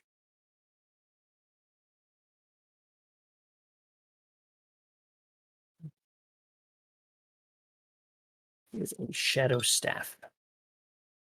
The master of the dark moon. Swinging and missing. As it seems like they're almost clouded in sort of a liquid shadow, like an oil that seems to stain whatever it touches.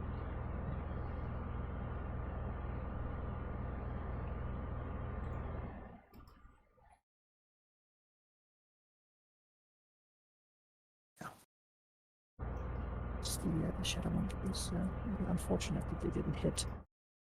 But they got this guy, doesn't quite make it. Wraith here, and attacking. That will miss.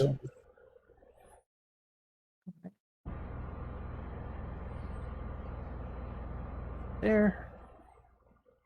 This Wraith also just follows. And it'll also miss. Shu Chang.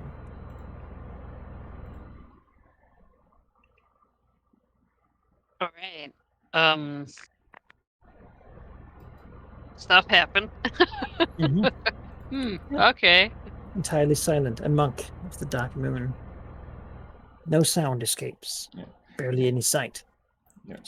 It's difficult for you to use your immediate interrupt when they move adjacent to you and you can't see them. Yeah. Well, I mean...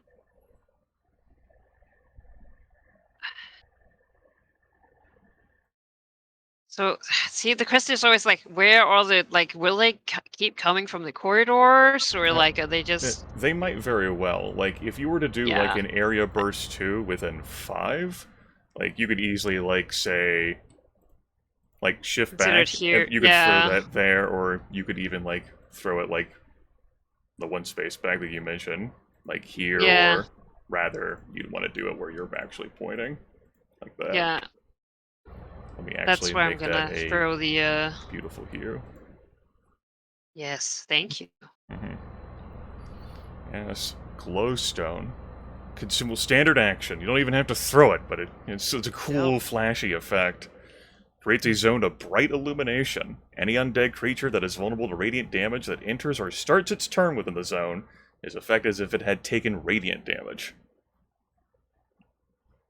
And it remains until the end of the encounter or 5 minutes, whichever comes first. All right. Now it normally says start at the turn here, but I think it's more if we just deal it to them immediately. So we'll have the two wraiths here being blasted from the light. And these Masters of the Dark Moon, they're people, followers of Shar, of their elusive order. They're not weak to radiant, but I will have them become visible as for the moment. Yes. Oh Lord! Oh no! They seem to work perfectly fine running on walls as well as I was gonna say, like, basically attempting to move. They've moved along the ceiling and dropped down to get you. God, they're so cool. Why are there enemies again? Well, they're Shu Chang's enemy, not yours. I think Shu Shang's like eyes like go wide, like she's like throws that, and there's like the bright light, right? And she sees the like shadows disappear, like be scorched away, and there's just this enemy, and then suddenly like the eyes just go wide as 3 more just appear. Okay, well, I have nothing to use my minor action for, so that's spent, looking at those enemies. Feeling great. Nightwalker will strike at Mizurai first. That will miss the powerful green dragon. Well, Majesty. As it will direct its void gaze as a minor action, which Mizurai. Sort of against the wall there for a close blast 5 versus Will. Yeah, the close blast 5 versus Will definitely hits. So as there's these blue eyes are not actually blue; they're just a rim of shadow leading into sort of a nothingness, as if nothing could have a color, driving Mystery back almost as a reaction to not be drained into it. And, okay. 2 defenses. Save ends. She takes 1 point of damage, slammed against the wall, takes -2 penalty, all defenses, save ends. Green Dragon has been moved like this. Like, this reminds her of, like, ogres. They're grand slams. This is... It will continue to step up, pushing him to a corner. She's supposed to be the biggest creature here. This damn Green Dragon that prepared the ritual book is making her look bad. Usually people try and move away from her. Yeah. This guy pushed her and moved to her. Like, you know what? I mean, he's early leader. That's fine. You know, like she'll slammed against like this wall. It probably doesn't feel great, as cold and slick as everything else in here. like little clammy shadow hands starting to grab at her. You know, if this worked on an Aboleth, and this worked on like some sort of vampire servant, and this has never missed at all over the course of this campaign. Here we go. The psionic energies like wreathe around, like in Misery Leadrethir, as she lashes out towards the Nightwalker, roaring in defiance, attempting to use her Mind Blade power upon it. 41 versus Will. I mean, it's hard to miss with that kind of God. roll. I was waiting yeah. for the shitty roll.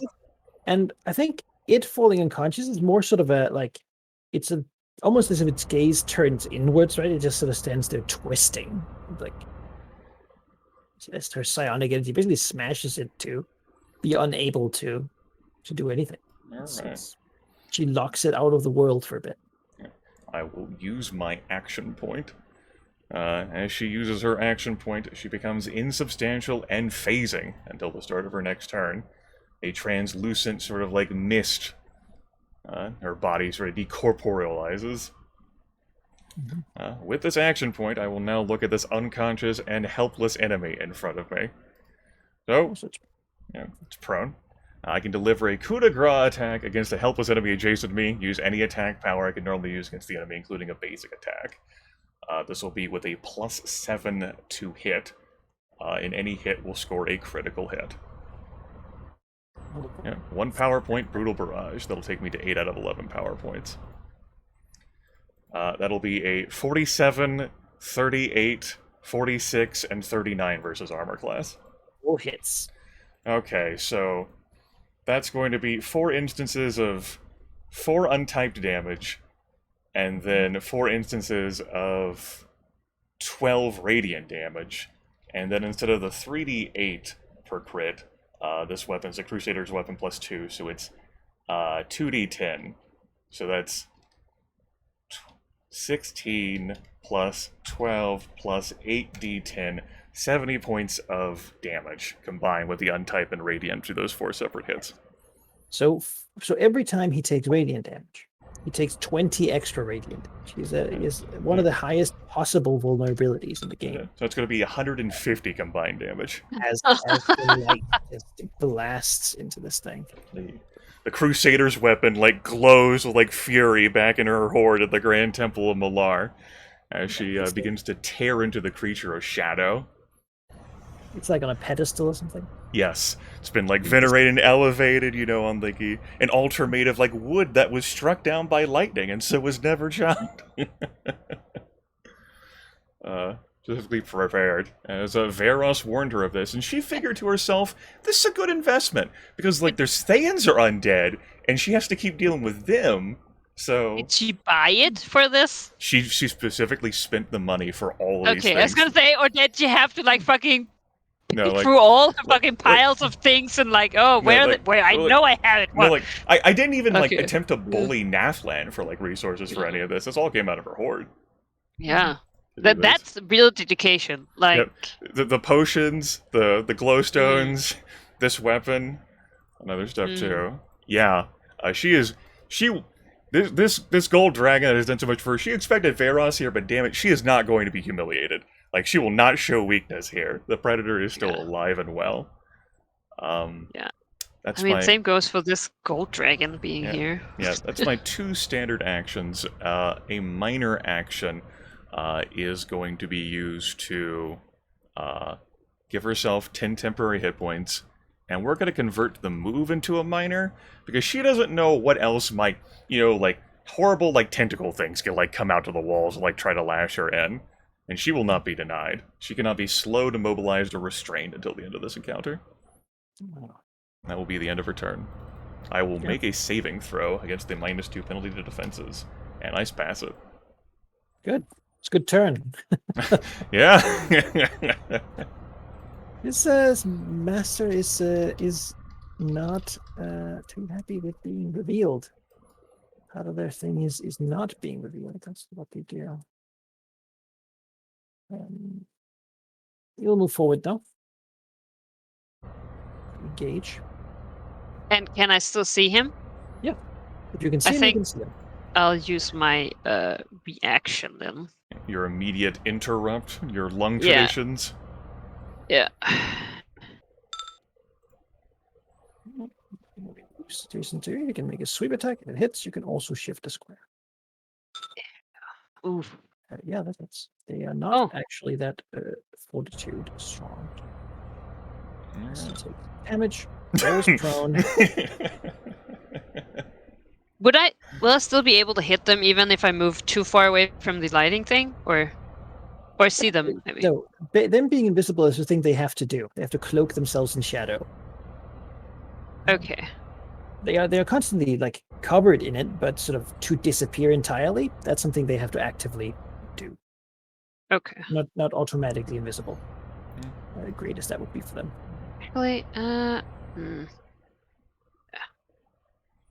Yeah, as he rushes forward, stepping, swinging the shadow staff, just gets a glaive swung that knocks him back. Knocks the legs out from beneath it.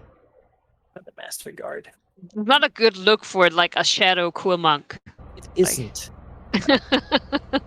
But you do not. Yeah, you're not allowed to leave here alive now and report on that. Yeah. This one will see that being a problem, and will instead use the shadow jaunt power. I think we can do it as a move action here. Teleport 3 out of the shadow. Oh, and be insubstantial. Gross. They can become insubstantial too. Unacceptable. Yeah, they have a lot in common, I suppose. Yeah. Now they take half damage from attacks. As he appears and will swing the shadow staff. Oh. No. I want to shroud you in gloom. Why won't I you don't want to be accept the shrouded in gloom? gloom. Accept the Yeah, gloom. like, no. Look, I've been here for a while. Like, Do you want to do the thing, or do you not want to do the thing? I mean, I can only do it once, right? It's an encounter power. Yes. You're right. All right. Like, I would love to. Ooh. Striking for 16. Shrouded in gloom. As such, I will give you a halo of black. Especially some of the shadow as he strikes, some of the shadows begin to cling. Not acting like normal shadows should. This Wraith here moves down. Attacks. Fails. They don't seem intelligent. They just seem to go for whatever's closest, really. Right. The craving of the warmth of life. This master will take a double move over here. Try to maybe not have this Night Walker be humiliated as it's currently being. Whatever's happening to it. This one will attack. That will fail. Okay. What does it mean to be covered in gloom? What does it mean to be covered in gloom? Well, shrouded in gloom, you take -2 to attack rolls and gain only the half benefit of healing. It's a common Shar worshipper sort of thing. Beyond that, these monks will be able to do things to you by attacking you with the shadows that's on your body instead of with their staffs. Yeah, I don't like that very much. Yeah,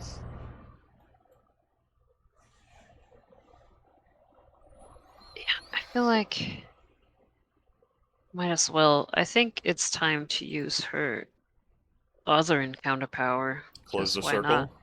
Yeah. Somebody gets the top one. That is a hit. And another hit.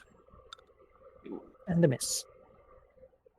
All right, so that'd be 24 damage to two of them. Well, top one here takes 12 because he's insubstantial. 4. And they are Push 3 pushed squares. 3 squares and knocked prone. And prone. Pushed, of course, is as far away as possible. As Yes. spin knockback. And I mean, I don't know that I can, like I don't know that if there's any better time to action points. Should I throw a glow orb over in your Like you general could direction? you could action point, like you can then use your move action to move over, and you can throw that 5 spaces. So Yeah. if you move that 2 there, you'd be able to get that off. Here? Say 1, Oh, 2, there. 3, Yeah. 4, 5. Like you could do that there, but you could also move that further away from the wall, like so.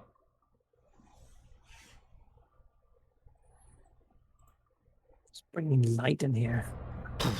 Yeah, I think that's what you're gonna do. Is gonna spend the action point and throw another Makes sense. glow.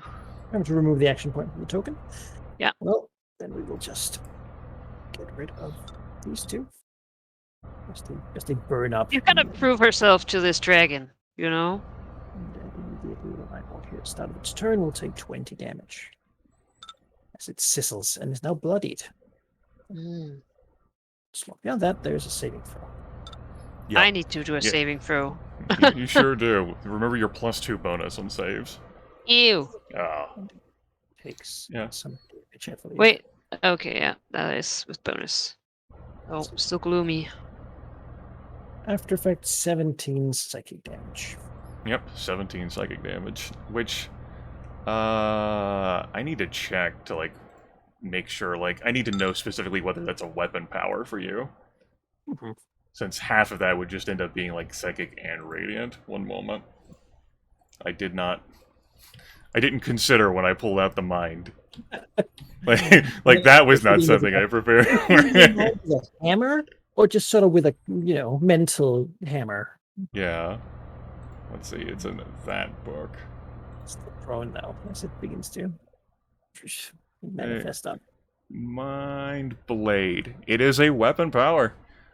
Right. Mm-hmm. So that is also 20 more damage. Like my sword mage bullshit of using my sword as an implement. So much damage. Magic! Back, back, back. 20 extra damage every time. That is a rough. Yeah. Veros told me it was weak. I didn't realize it was Radiant 20 weak. Whew, that No, is. it is made from shadow. Yeah. Oh, yeah. There's a reason the Radiant host has a chance. Yeah. Gee. No. They absolutely do. It's almost historically in lore. Netheril didn't win this one. Missouri Legis here, inhales deeply of the light, sees that this Nightwalker is moving around down there. She doesn't she has Veros to get a sense of how it is they operate, but she doesn't know. This isn't a natural thing. She can't just look at this and say yeah, I know how you live and breathe. But it's down there in front of her. I think she is going to single power point Brutal Barrage again, utilizing the power of her combat advantage, which she'd have anyway because the Nightwalker's out here alone. That'll be a 35, 33, 37, and 29 versus. That is 2 hits. Okay. As it turns out, she deals damage on misses anyway. True. So that'll be 16 untyped damage and 12 radiant damage, and it's already prone, so that's not an issue. That's 28 total, and 2 instances of 4 instances. It'd be 4 instances. Great. Because it's 4 separate instances of damage, yeah? I'm not trying to cheat the Nightwalker, it's just my understanding of. This is what preparation. Yeah. As her full body, just with tail and teeth and wings, just slams down. It's scorched. Move action is going to be to. She has combat advantage. She will move so. And as a minor action, I will use Battle Mind's Demand again. this time marking that Nightwalker and this Shadow Monk. All right. That'll be the end of my turn. This monk will have to stand up. Not really a satisfying way to spend your time, but, you know, what are you going to do? Sort of step over here. Let's try to... This one will stand up and charge. You are shrouded in shadow. It is not a basic attack. This is a basic. So you'll have to still use the shadow staff. Swinging. What should change then? Carrying it with my awesome glaive. This one will stand up. They should brought some like throwing stars or something. This one will shift over here and thus flank the dragon. That's not Just okay. she teleports.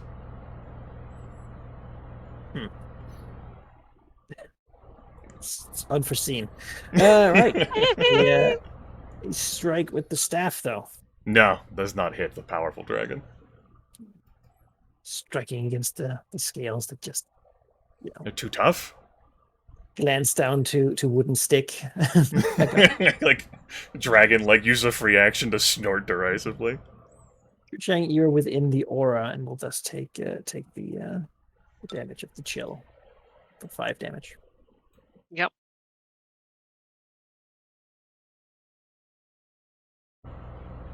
Yeah. No prone targets, which, you know, it's always sad. Well, there is technically a prone target.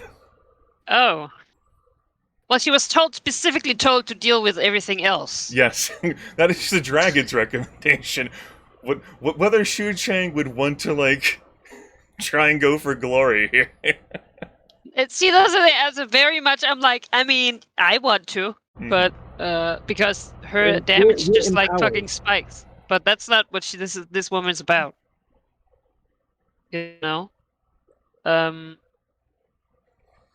But what she will do, because she is tasked with the responsibility of not just her own life, you know, her own life, that's all good and well, but for her people's. And really all she can do is trust that this dragon will, you know, honor the sentiment, and she will use her melee 2 to attack the Master of the Dark Moon 4. See if she can prone it. That is 3 away from you. You Oh, have to well, I'll shift. shift. Okay. Yeah. Yeah, that's a hit. Knocking it in prone. Yeah. Alright, the Nightwalker will stand up. And we'll try to get this damn dragon. It'll take 20 radiant damage because it's starting its turn within this aura. It's unpleasant. Burns. Okay, and that will miss. And an action point to do it again. Yeah, even with my hit against it previously, that does it. That hits. 13 damage. 13 damage. As it connects, but you know, the magic in you're imbued in your scales Wait, and your yeah. organs. Just Okay. pulling it away. Lose the temporary HP. I'm at 135 now. Yeah. I guess plus like 1 cold necrotic. Yeah, that is 11 cold necrotic damage. I would Yeah. absolutely take one. Ah! Good Oh! call. You got me. You got me, Aaron. You did it. That's just like How does it feel? Oof, little no! Oh, it burns. Burns us. All right. Misery Leaders here, like, squints, like, looking at the mob of, like, these lesser, like, forms around Shu Chang. She has other concerns. Cannot let go. Rears back her body, expends another 2 power points. Must beat this thing into dust. Brutal Barrage. Oh wait, I forgot to save. That, I do have combat advantage, so that'll All be... hits. Yep. That's actually 1 crit as well, because that's a natural 20 down there. So that's your 16 standard damage, your 12 radiant damage, it goes prone, and another 2d10 radiant damage from the crit. So that's 37 plus 80 for 117 points of damage. This I mean, the assault of radiant claws, right?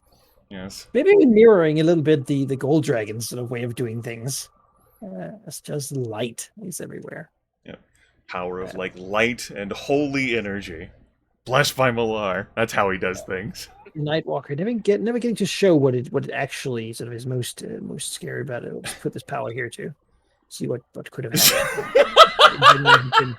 If anyone had become bloodied, then it has things it can do. But yeah, Of course. What the fuck? Yep. Like Veros, I'll say this here. Veros told me that these things can like raise Bodax and shit, and I was like, that sounds bad.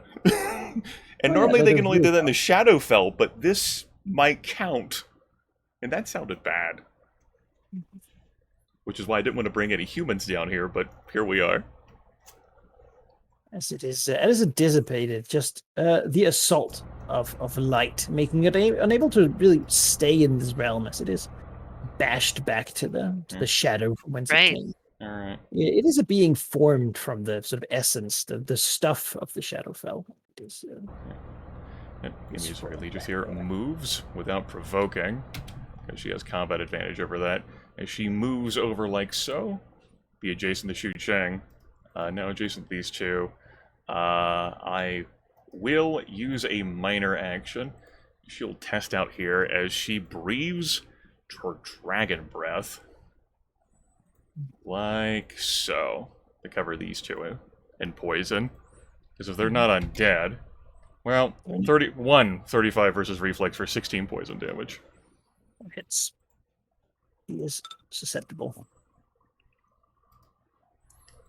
The dragon, like, lashing out. Because there's like the moment where the dragon comes up and she like hears behind her the Just- like and there's like a weird like acceptance, almost like, well, now or never, and it's like it flies past her, like clearly like intended, and it's like new calm. Yeah. Yes, Alright, that's she the has end. dragon on her side. Yeah. That's the end of my turn. Yeah. Shift up here. Okay. Gain the flank, and then swing this. Oh, Yeah. Dragon laughs as it swats the staff aside. strikes. They're fanatics. Like there's no doubt in their hearts, but still seeing what the dragon has done, this fight is. They would have to defeat these two intruders and then interrupt the gold dragon, and then have to deal with that too. So even to their minds, this is probably going to be a lost fight, but it doesn't stop them from fighting. Right. Shar's watching them. They can't just give up. There's no place to go. He's not a very forgiving. She literally is about not forgiving anything. So Shade strike upon. remember, you get plus from your shroud thingy. Don't know how much that is. So you do get a minus. Hmm? Yeah, it's a penalty to your attack okay. rolls. I thought they And, would attack me with their. They are using a different power. It still missed. Oh, Shade strike. well, I'm not complaining. Steps over here. And we'll swing the staff at the dragon. That will hit the dragon. 11 That's damage. not okay. Shrouded in gloom. Okay, that takes me to 123 HP. Yes, 123 HP. And I will get the halo. I will let you bestow the halo upon me, God. I permit this. It makes no Can't difference see to it. me. Yeah. Move my tokens border. Well trusted. I can clearly see that line there. It's obvious. This one will, stand up. Jump up, and then we'll use the shade strike. From reserve with advantage. Yeah, vision clouded, but the dragon is still unaffected by that shade strike.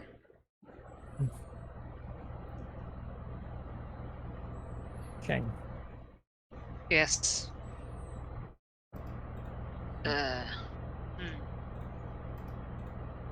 All right. Let's see, what range was this in?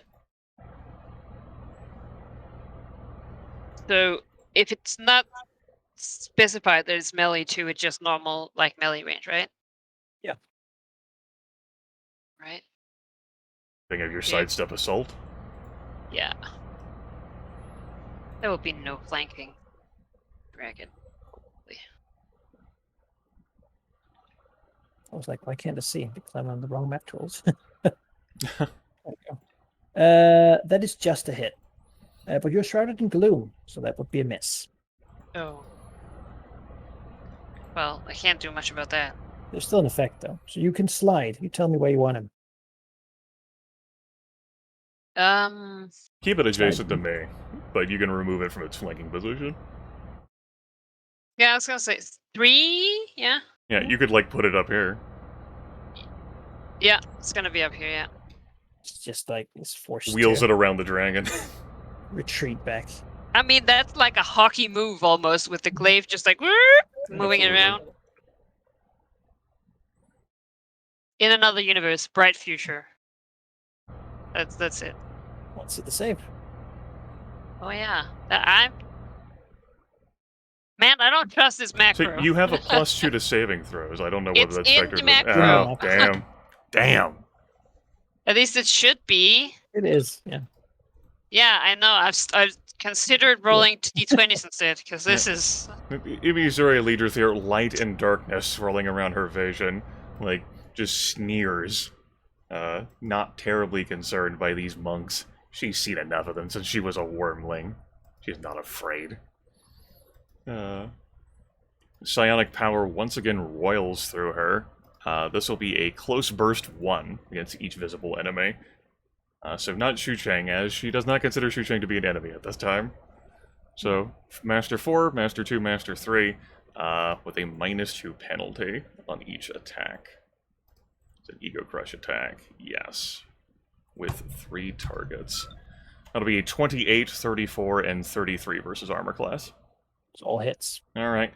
14 untyped damage, 14 radiant. Well, I know they're not weak to that. And they cannot get combat advantage until the end of my next turn. Yes. That takes me down to Alright. 2 power points.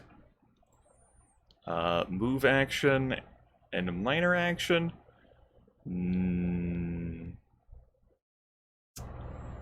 think she's good where she is.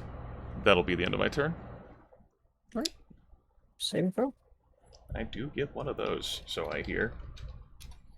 I have failed that. Oh, I don't know, man. It'll be a Shade Strike. Oh. Yeah. As they try to probably like the piercing shadows trying to find some way through the armored layer of scales. So just go step forward. Try to use the Shade Strike on Shu Cheng instead. That actually will hit. No, that is a crit, in fact. So that would be 22 necrotic damage. And you're And blinded. Events. Which means you cannot see them, which is their greatest strength. Meaning this guy will actually use his Shadow Jump to jump over here. And then do a Shade Strike as well. I can't even get advantage. He tries to strike his blinded foe. This guy, just make a Shade Strike against the dragon. Fails. Cheng, blinded and colored in shadow. Yeah. These enemies have total concealment against your normal melee attacks. So that's like -7 -5. to all my attacks. Yeah, if you even knew what square they were in, which I think the ones that attacked you, you could probably figure that one out. Yeah, target has total concealment, melee range only -5 to the attack modifier. Yeah, and then the 2 from Yep, the the shroud. -2 from the shroud. Well, you know, if you'll attack, which attacker? Was it the number 1 or 2 or 3? 3. Yeah, both of them attacked. Yeah, I think she's going to go for number 1. That's where she stabbed before. Well, it was. Yeah. No. It's a miss. blind. I think- blind swing. Can you shift while you're blinded? I don't think anything stops you from shifting.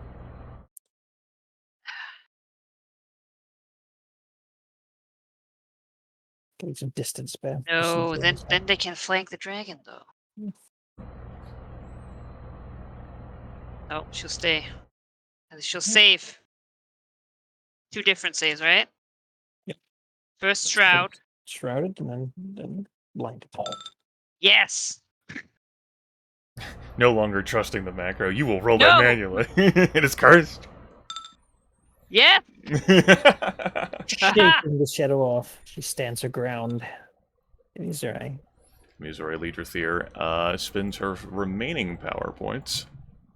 Take her down to 0 on another augmented ego crush attack against 4, 2, and 1. That'll be a 27, 30, and a 1 versus armor class. That'll be 2 hits. Alright. Hits are 26 damage, and target can't get combat advantage. Misses 7 damage. The power of the psionic energy. Bloodied. Yeah. As a free action, she has no power points. She will get a power point back. So, yeah, the shadow is sort of knocked back against the wall here. Just constantly slamming them into the wall. Just what do you want? Saving throw. She's juggling them. Just And Missouri Leader looks accusingly, and this is another free action, but she spends her move in minor as her head lights up and she says, "You will never escape from me."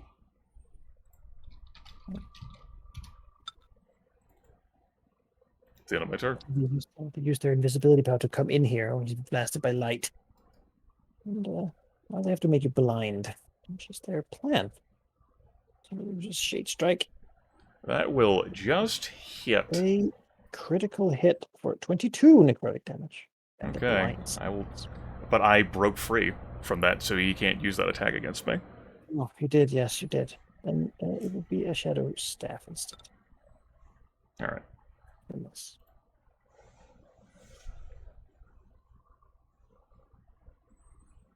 Now none of you are particularly. I think they would go 2 and 2. Sidestep over here. Shang with the shadow staff to no. bring back the shade. Really, these enemies are Oh hey. damage and a gloom. Yes.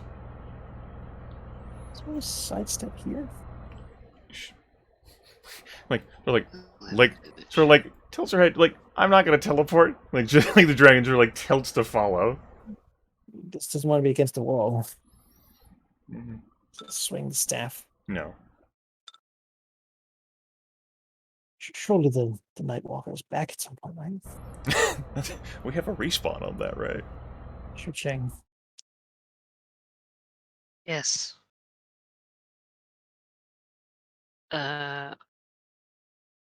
Will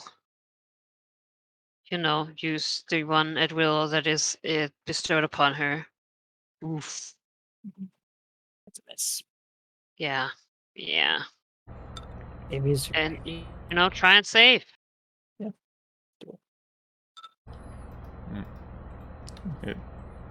Missouri Leader here says, "What did I say about escaping?" As she rears her claw back, and rocks and debris come up from around the walls and the floor beneath her.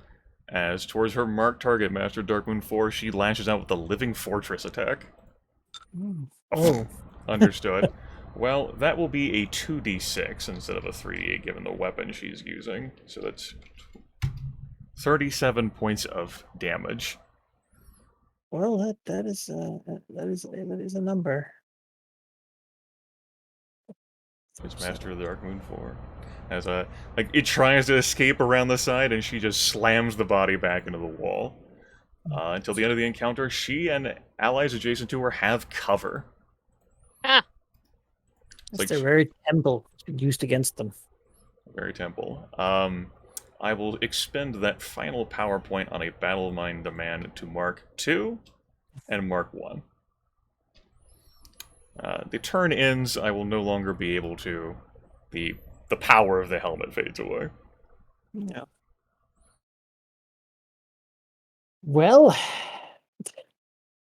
crap. No, that's not good. Has to get you with these. Absolutely not. Dragon has so much defense. This one will attack the dragon too. No. This one will go for shoot chain still. No. Attacking number 1. Mhm. God. It's a miss. Those are rough rolls, lady. It's hard to hit shadow. A 5. That's and a 2. I don't know. See here. Immusory leaders here, like, scowls at, like, the one adjacent to the wall and says, I am the Supreme Predator. You are weak.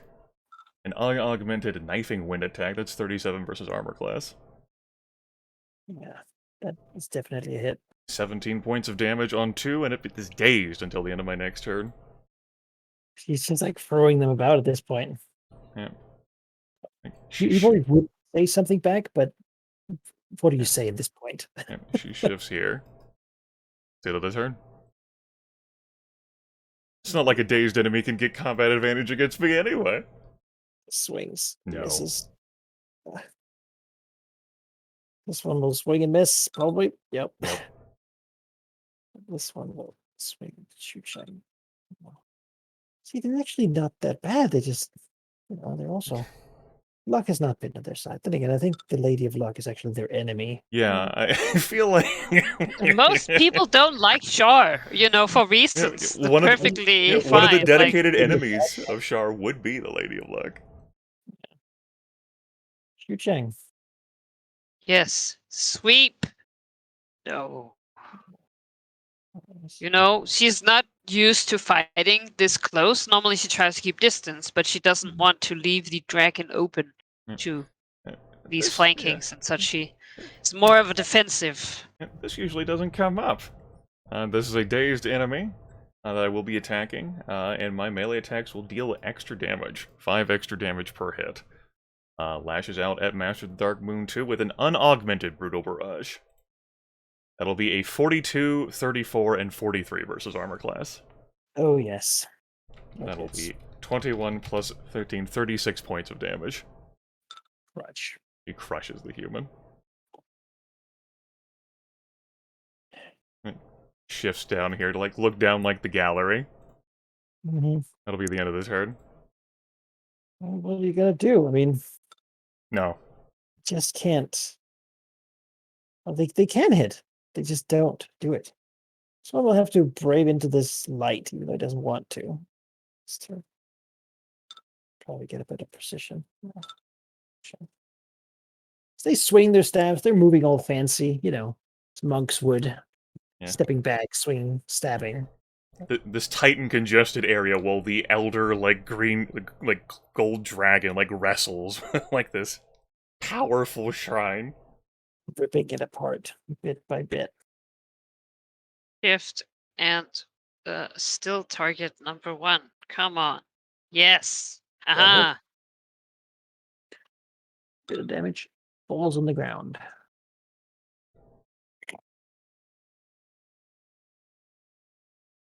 Sorry. Okay. Well, unaugmented brutal barrage attack against 1. No, I tell you what. Prone enemy. Yeah, it's a prone enemy. I'm going to delay. Okay. Until after 3. Just before Xu Chang is when it'll act again. Well, stand up.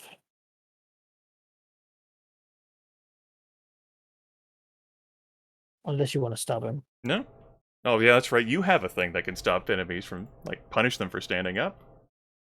I do. I think I've used. It's an opportunity action. When an enemy uses the stand-up action within 2 Oh, squares of you, yeah. you use it as an, opportunity action.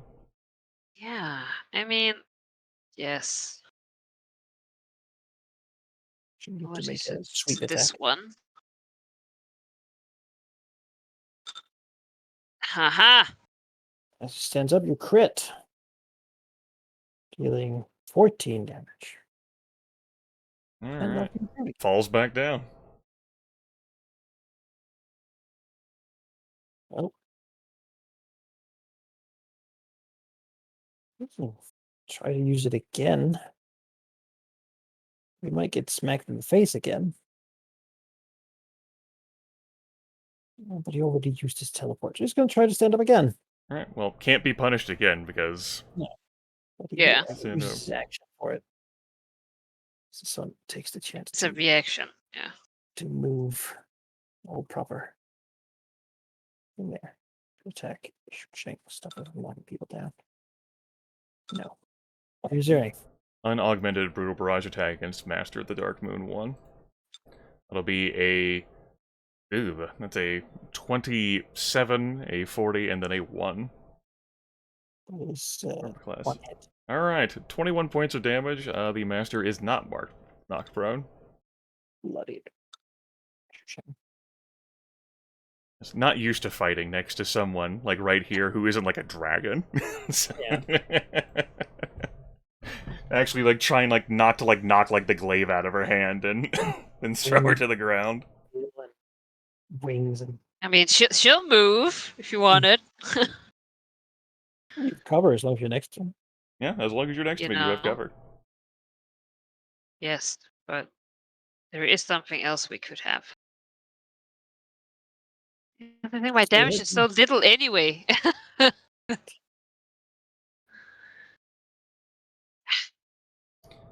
I think she would shift up here, and she's in the defensive. She sees a chance. You know. Aha! Another crit. Yeah. You're here to punish them for trying to stand up. You're the controller. That's right.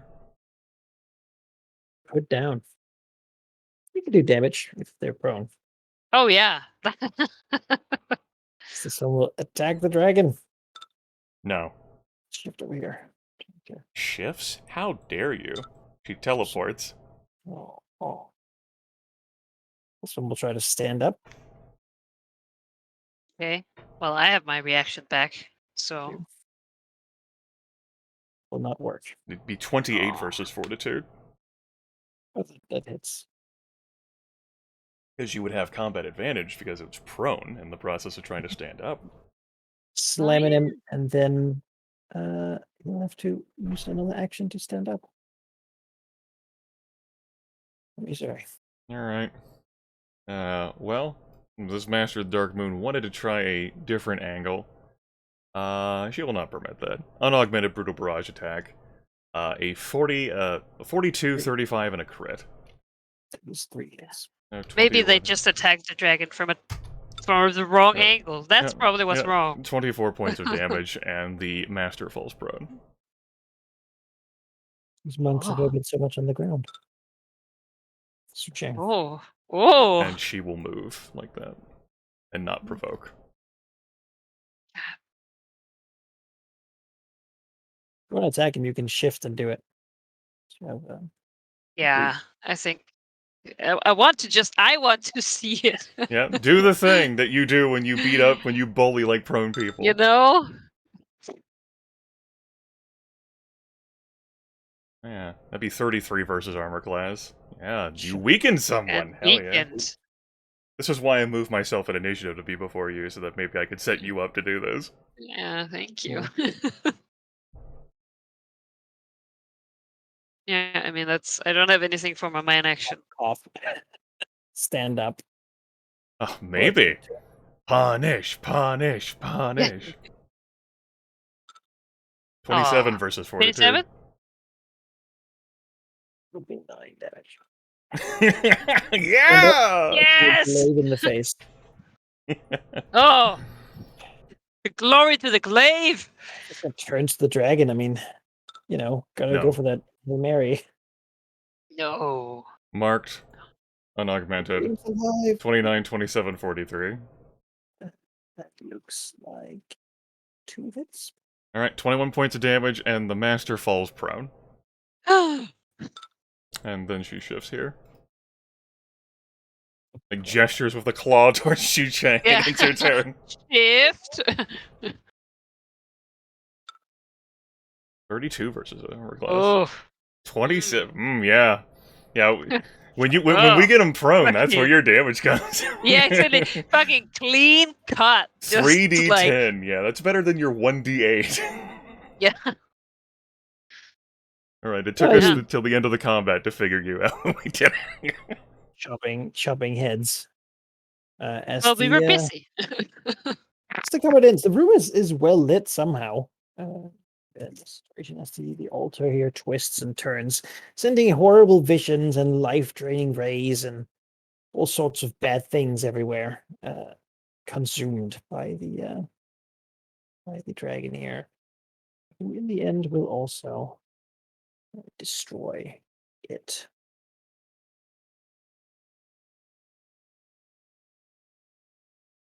After this fight here, crushing the continuously insubstantial shadow wrought shrine and shadow. I'm glad Before it actually also had a looking- hit point total. Jeez. Before looking around and actually seeming somewhat tired, Gilding Fire. Breathing out. The light in the room sort of, as the altar cracks, almost it feels like there should be a sound, as it seems like almost a shockwave sort of blasts the shadow, as if with light speed spreads out, as if turning light on in a dark room. Suddenly all the shadow just disappears. And not just here, but this effect spreads rapidly outside of this place.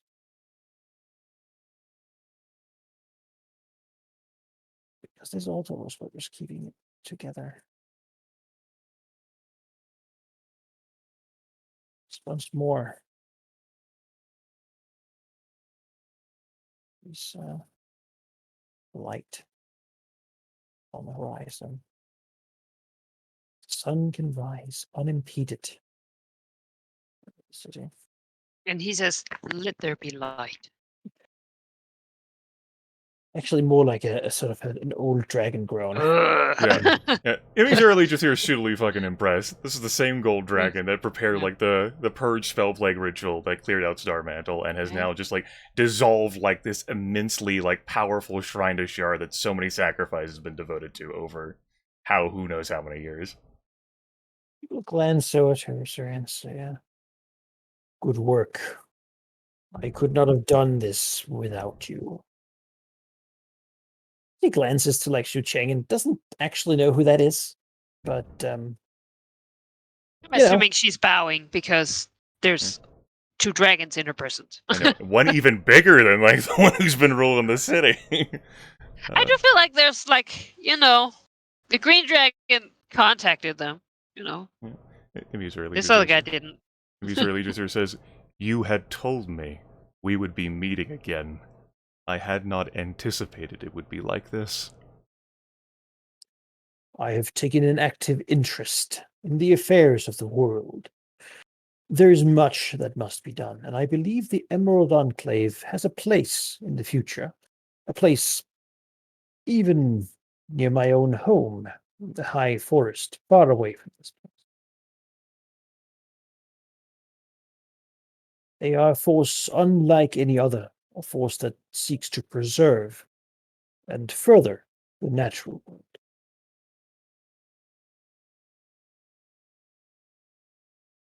As the dragon sort of smiles slightly.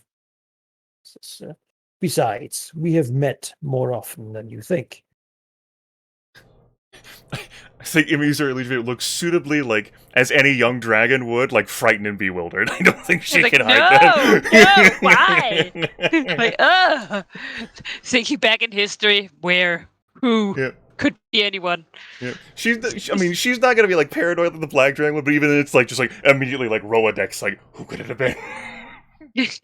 there's that like slight experience of what it is to be a black dragon. Always just like, who could it be? Leader says, "Then it is certainly been to my benefit that you have kept an eye on me.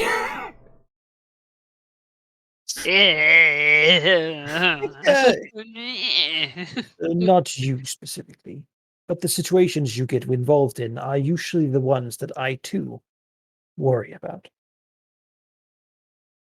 You're a strange example of your kind.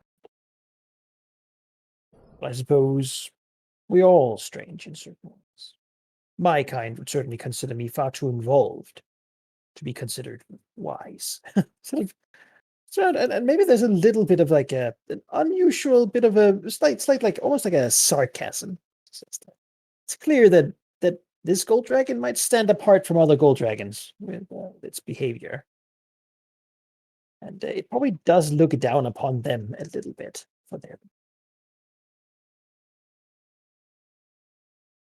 Then I am Like, glad you have taken an active interest in these affairs when so many would not. Especially given the expectation of us. sort of, no, since it is certainly a world of powerful enemies to make us stand together in a battle. Perhaps there is some positives in what is happening. Still, I will continue to work to end it.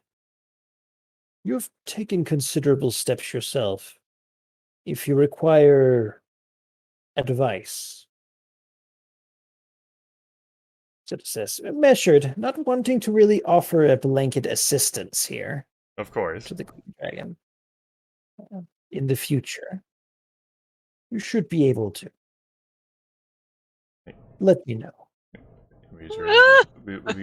Leader says, I am humbled by your offer, as I was when I first met you. When I knew that oh no. As I believe the suitable answer is to be given when the young green dragon speaks with the elder gold dragon. Yeah. The dragon nods, looking upon Shrine. Says, and yet if you had not acted, then this would not have been done. Not yet, at least. My attention is pulled in many directions. I will be around, but first I it looks as if this thing had gotten dangerous. I can only. I do not want to guess at what could have been found here had Cindermoon succeeded in her capture of a chosen.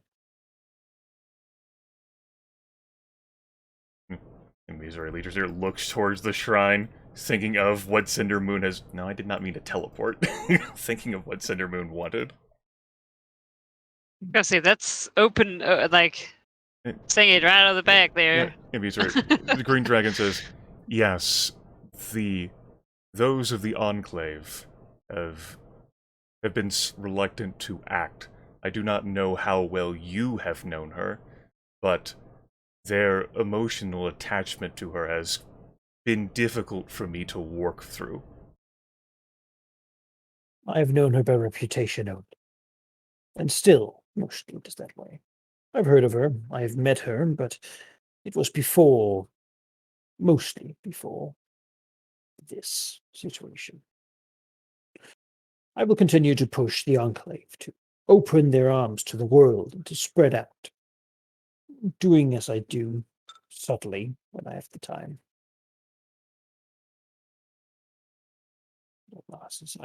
I need rest. I am not usually humbled in this way. Let me use her leaders here, like, respectfully nods.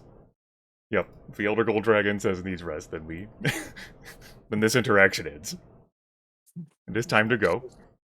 Since no more shadow within this place, or within these walls. Sort of it's a tired, wary sort of gold dragon smile as he sort of nods to himself. This was good. It was good action. So he sort of step out, leaving the others to sort of, take care of Yeah. whatever. Yep. She respectfully lags behind the Very old and powerful gold dragon. So step out. Just take off towards the Osram Mountains. Yeah. Misery Leecher had expected Veros, and she knows that Veros, like, she knew, like, this was a possibility, and yet, for it to happen. On, like, leaving. Takes, like, several deep breaths, because the shadow no longer looms above. Oh yeah, no, it's light. Maybe even to the point where, she didn't really realize how dark it was before it's now gone. No, I mean, it has been happening gradually. Yeah. yeah. She It's a nods stark vigorously. difference on the world map here. He nods vigorously and says, "Yes, this is what I came here for. This makes my effort. It was not wasted."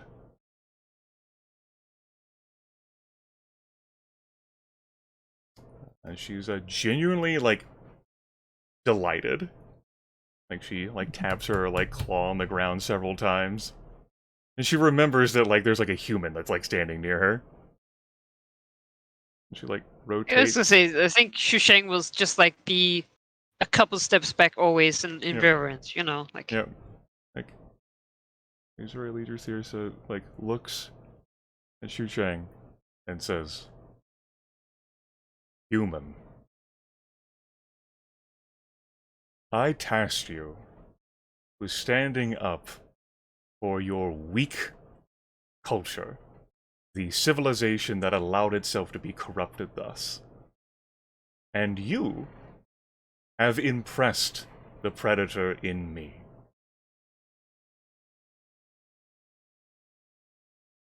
For this, you are deserving of a gift, more than your continued existence. I have a special interest now in you, to see whether you can succeed. Whether your people can succeed. Whether this weakness, this rot that so takes over civilization, can be kept at bay, and whether strength can flourish within you, and with all whom you know. I will be watching you." She lays down, spreads out the portable hole, and she reaches into its depths, and from it, she pulls out a small, bloody thing, a necklace, a single dragon's claw, a green dragon claw, gore-soaked, on a chain that's been lengthened a bit, but still is very suitable for a medium-sized creature. The Talon Amulet. Missouri Leader says, "When I was but a wormling, and emerged out into the world, I encountered a druid of Malar, Amrath, who saw the great things that I was to do, the wondrous being I was to become, and chose to aid and guide me in that path. It is with him in mind, and with what you've demonstrated, that I now bestow upon you what he gave to me." And she reaches out and puts the Talon Amulet around Xu Chang's neck.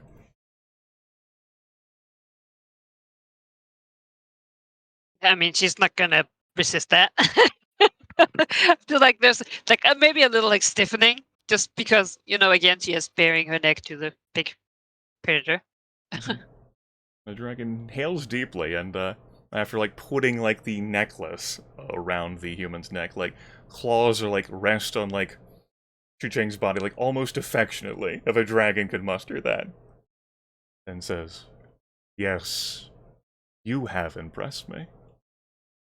Should these people fail, I am confident there is some strength here that can muster up something worth my notice and observation in the future.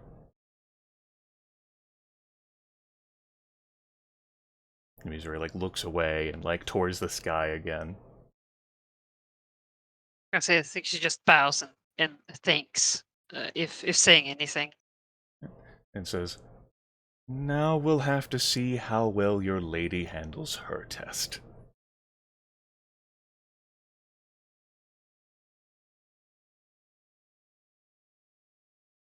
And then the dragon like begins to laugh and like looks back at Xu Cheng. It says, "I will give you advance warning. In the time of winter, I will take your lady, Chunwin, on a test of her own, not as rigorous physically as yours, but a test all the same to determine her fitness and suitability for rulership. You have proven that your people can endure, that they have the strength to be worth my time, but she might not be the one to rule. I permit you to give her this warning, so that she will know to expect this test to determine the fate of her life."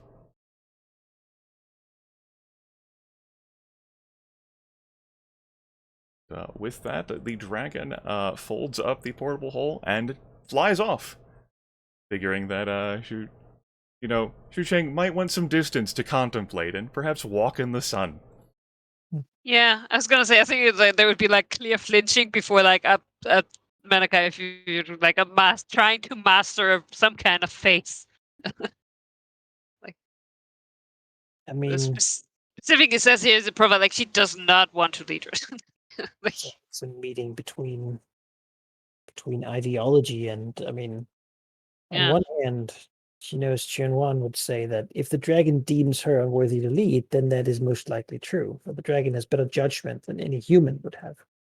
Dragons can see the long-term benefit to some Yeah. things that may not make sense in the short human lifespan.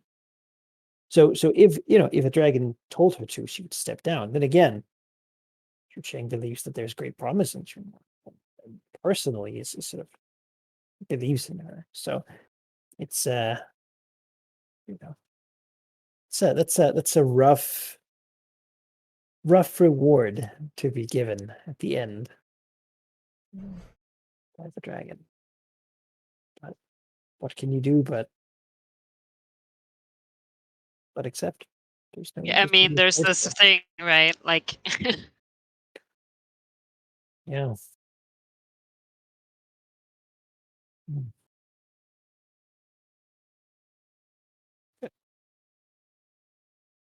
Yeah. Innocence of shards thrown out of the city for good. Dangerous. That's right. Had they been left alone, there's a world where this became the city of Bodax. And they spread like a nightmare once they actually get going. And Yeah. that things killed by them also become them. Yeah. Yeah. No. And very quickly. God. thank you. Yeah.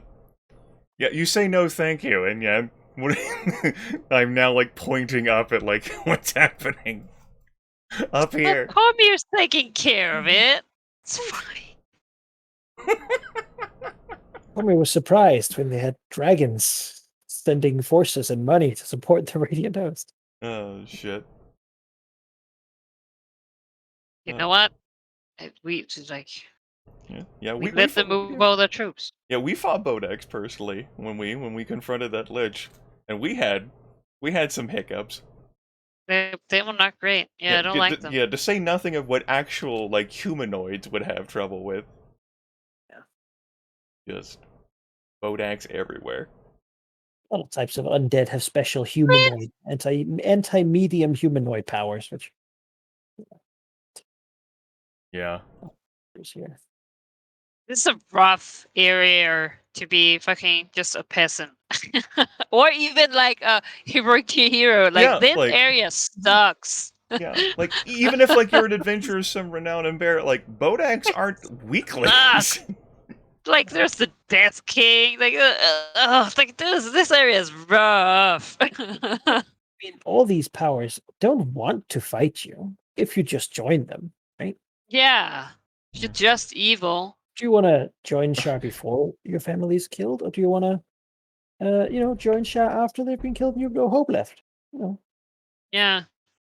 It's really your choice there for many people, certainly in Sembia. It's a choice. Wink. Becomes easy at that point to decide.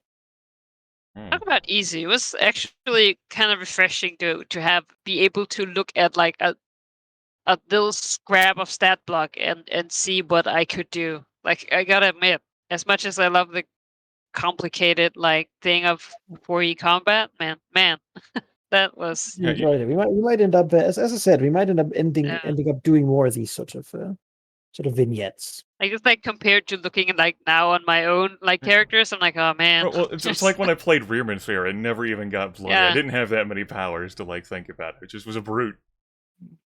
Yeah, it's pretty cool. Yeah. Even also just speeds combat up a lot.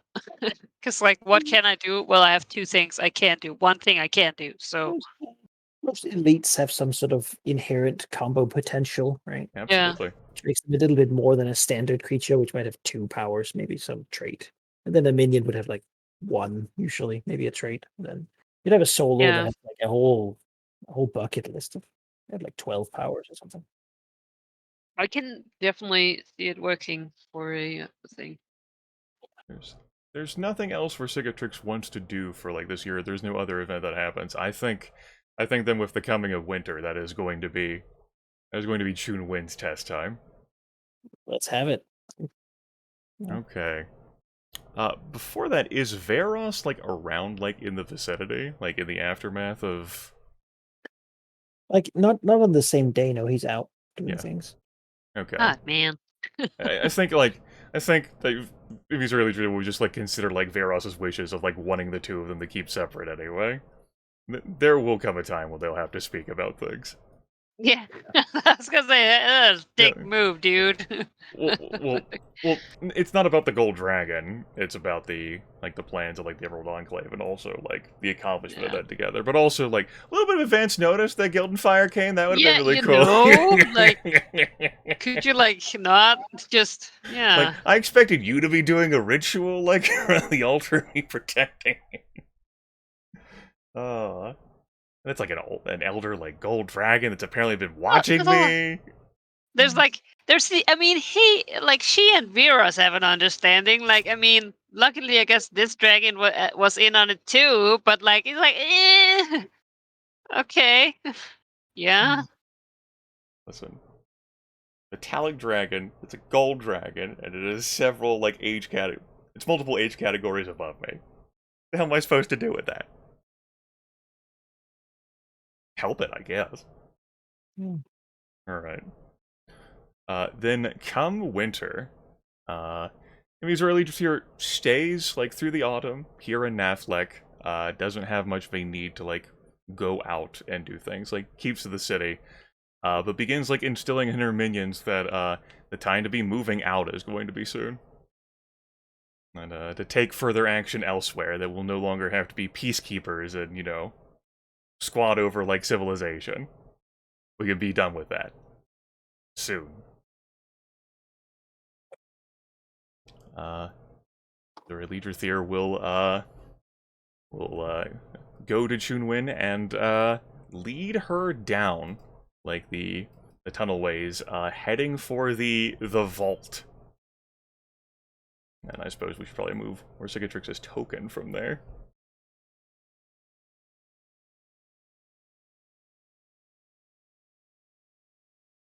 I will move over them.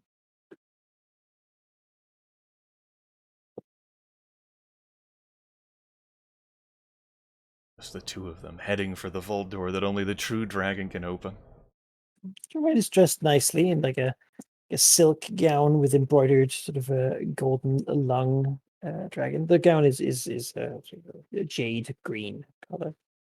It looks old. She's dressed up finely for whatever is to happen. Yes. Perhaps pointedly, Imi's early here is not wearing the fine jewelry that was gifted to her by these people. Mhm. And she keeps her quiet. She's not one for idle chatter anyway, as she leads Shunwen to the vault. Hmm. Touches the door to open it, and then gestures the lady inside. She'll go inside. And she closes the vault door behind them. And we're just like in the light of the vault. Mhm. She says, "You have done well to satisfy the ego, the avarice, the need for others to understand how superior I am. What you have not done is satisfied the predator in me. It has not been proven. There has been no assurance that upon my departure, you will be fit and capable to rule, that I will not have to come back here in a short time and retake this city and destroy it. That is what tonight will serve, to determine your fitness for the predator."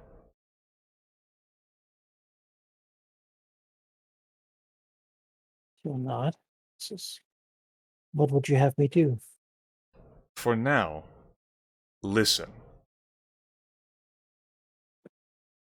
Dragon inhales, like looks around like this opening area, and says, "Your previous lore master, your keeper of knowledge, whom sequestered himself, locked himself in here, was not to be found years back when this vault was opened. I am uncertain whether he is currently alive at this time, but his presence was not here. When I entered this vault, it was with an older dragon, a black dragon, whom had a desire for knowledge, and who the learnings here taught us both much, whom now owes me a favor. Some of that knowledge I will now share with you. If you are to rule, then you will need to know what has gone on here. And if you are unfit, it will be irrelevant that I tell you." She does a deep bow, clearly readying herself to learn. It is something, listening and learning is something she's done her entire life. Okay. These courtly manners. She knows she's good at memorizing facts. So, Before the spell plague, before my birth, there existed a mage of immense power, a diviner, one who could see the future, who could see her own future and that of the world around her. She was a Thayan wizard, a Zolkir of divination, by the name of Yaffle. Her power, her presence, was so immense, so impactful, that to this day, the Thayans search all over this region and Faerun, looking for any shred of her whereabouts, any inkling of where she could be, or what she may have done before the spell plague.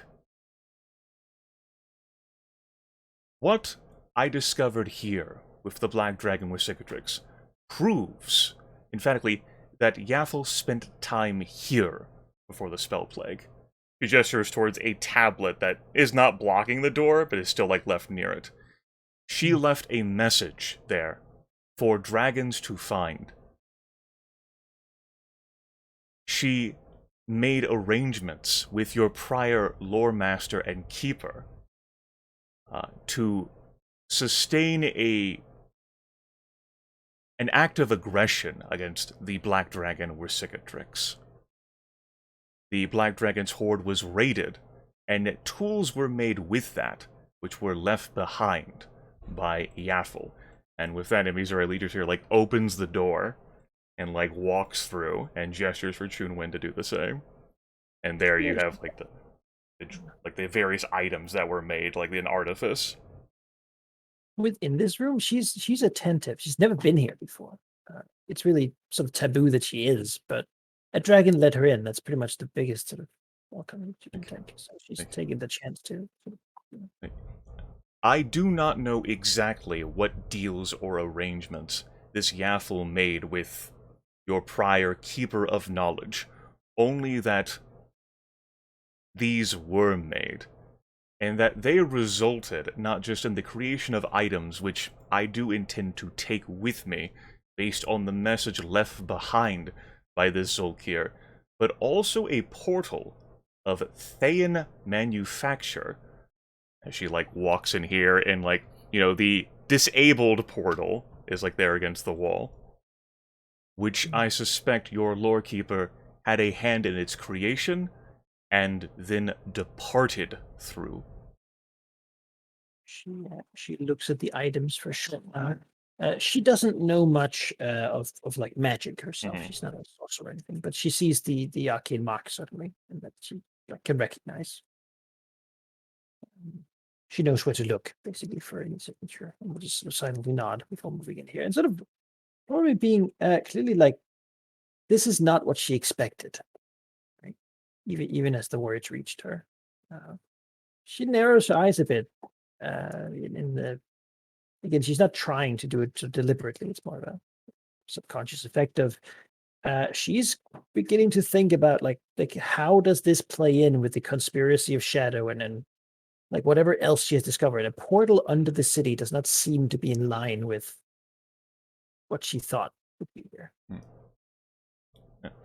And she looks at the Missouri and sort of follows. The green dragon says, the portal led to... I am uncertain exactly where. Beyond this realm, certainly. I could not provide the exact specifics, other than to guarantee this portal of Thayan design has also been seen elsewhere within this region, beneath the ruins of Starmantle, where blue fire consumed it until I worked on purging that. And also another dwells beneath the city of Westgate, where blue fire also consumes it. That fate could have befallen Nathlek as well. I took the precaution of disabling the portal to ensure it could not. The blue fire feeds off of magical energy, and I do not think you would want to hope for Nobanian to save your city once again.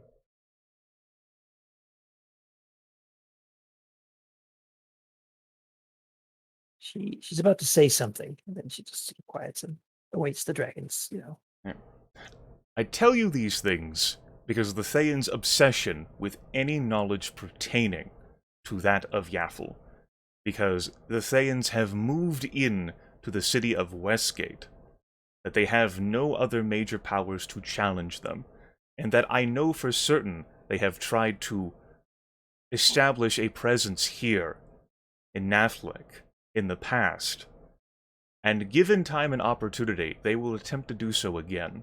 And should they ever learn what I have told you, they will come with a greater force, and they will never go.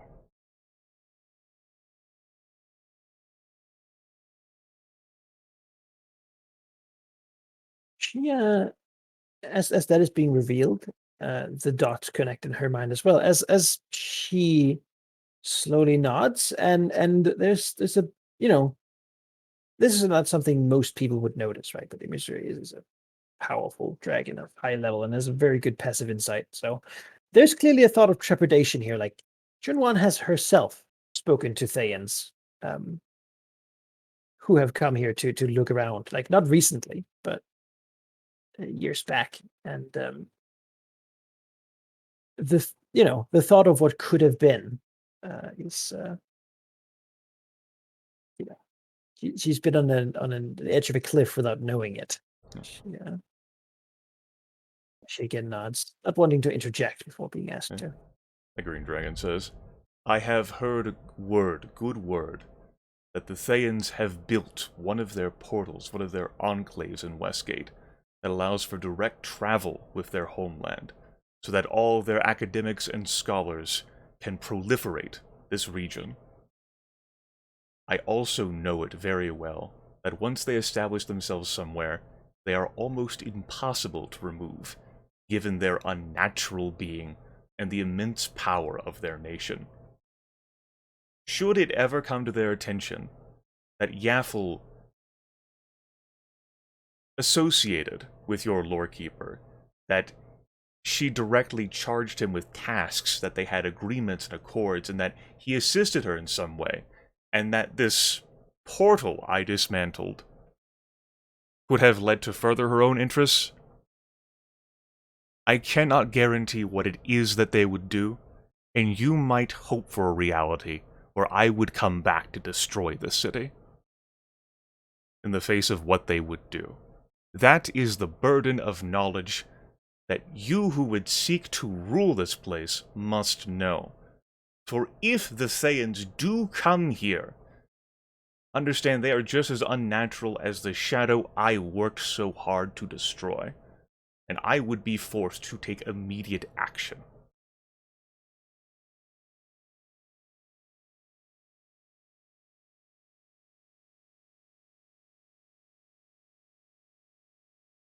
Oh. Nod. I mean, this is a lot of revelations in a short time. She's doing her best to simply commit all of it to. Yes. The Legiothere, like, scrutinizes, like, heavy as the weight of, like, the intelligent worm that, like, stares at the human. And, then, she pulls from around her neck the portable hole, and begins to unfold it and place it, like, on the ground in the center of the room. Says, yes, you have worked to assuage my ego. But what will it be in a year from now, 10 years from now, when it's your children, your children's children? 400 years. What will it be? What will become of you? What will become of these people? Will I have to return to resolve something I could just take care of tonight? The portable hole finishes, like, being filled in. The green dragon reaches in and slowly begins to pull something large out of the portable hole. It does quickly take shape despite the slow speed of the dragon.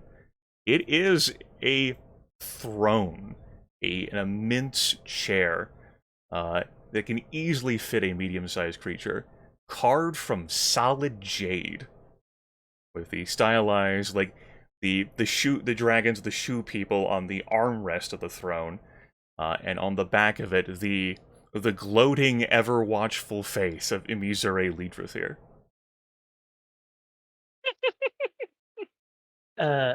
Kumon's eyes widen. This was not what she expected. The dragon to pull out. And she looks up, like, puzzled, right? She thought maybe she would have to, like, kill something or, you know, something like that. But this is a beautiful treasure, really. So she looks up and says, I don't understand. Of course you don't. As the dragon, like, sets, like, the throne down, like, you know, like, sort of, like, thuds, like, the weight of it. It says, have a seat. People step up, and she's sat in thrones before, that nothing like this. They don't really have one like this, since they, it was for dragons, but she will take her place upon it.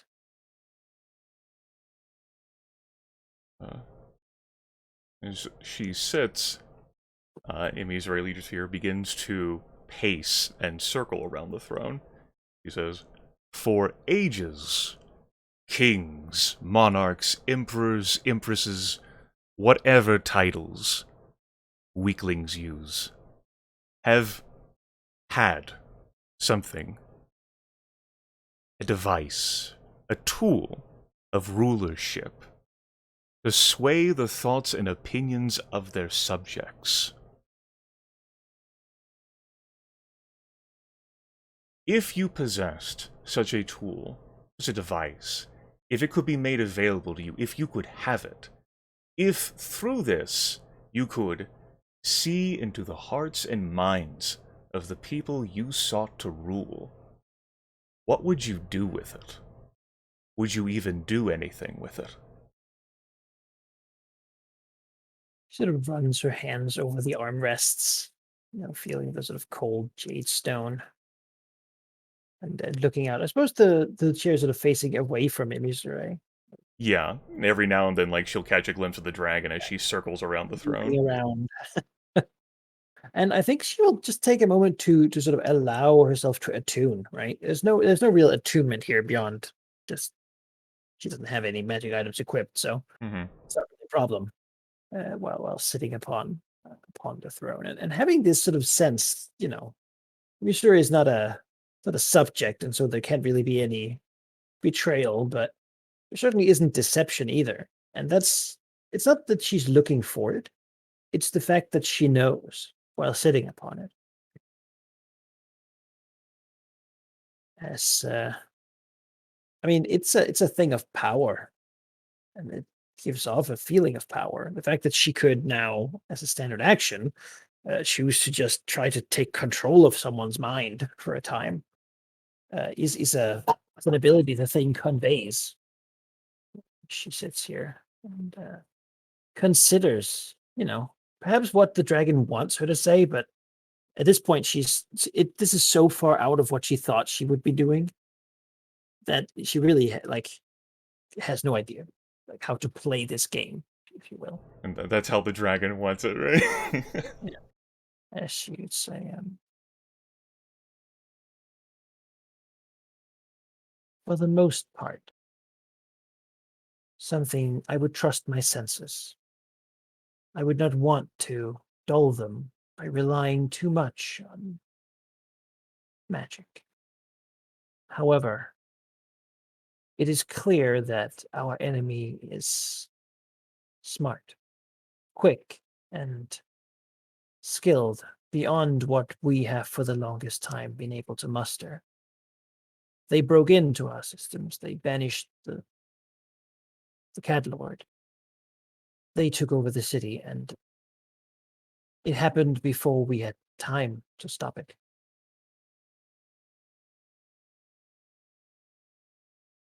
Had I the power to, had I some power then that I could have used to find out who could be trusted, who was with them, to stop them, to make them tell me what they were planning, I would have used it. You know, her face growing slightly cold, and says, and I would do so again. What we lost to could not be allowed to be repeated.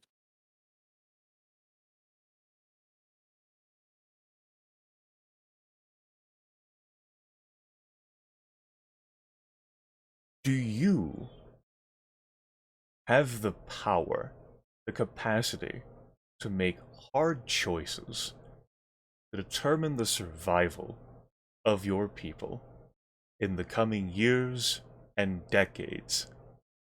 Are you capable of the necessity of what it means to be the best? She'll think on it for a moment. Because the wording is ambiguous. But then she'll nod and say, if I had not had the will and the capability to lead my people through hard times, then I would be dead. They have survived. We have survived. Even the occupation of the shadow, because we, the Jade Hall, took hand of the situation. We made the hard choices. The easy choice was to fight immediately, but to fight and lose. Then we would not have been here now to aid in the liberation of our city.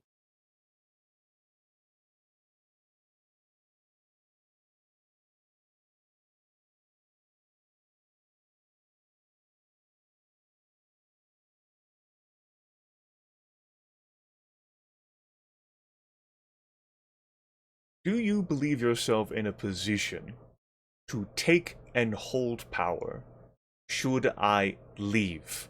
And with my leaving, my numerous and varied minions, knowing what you know about the situation, not just here in Naflek, but in the surrounding environment. She was for a moment, because there's a painful truth that the city is weakened. Like, they haven't had a military because they couldn't really make one while being occupied. And as she will say, there is no one else. The Dragon Guard follow my command. They are our remaining military force and will be expanded. There is always going to be a force strong enough to crumble us. But we have felt what it is like to lose, and the people that are here still are embittered. They know that our culture cannot take much more of this. We need years of peace, and the best way to have them is to be too strong for anything to consider crossing us. Of the city to the south, what it has become, I don't know. Perhaps diplomacy there will be better than war. But should the Shades return, or as you have told me, the Red Wizards of Thay, there is no alternative than victory.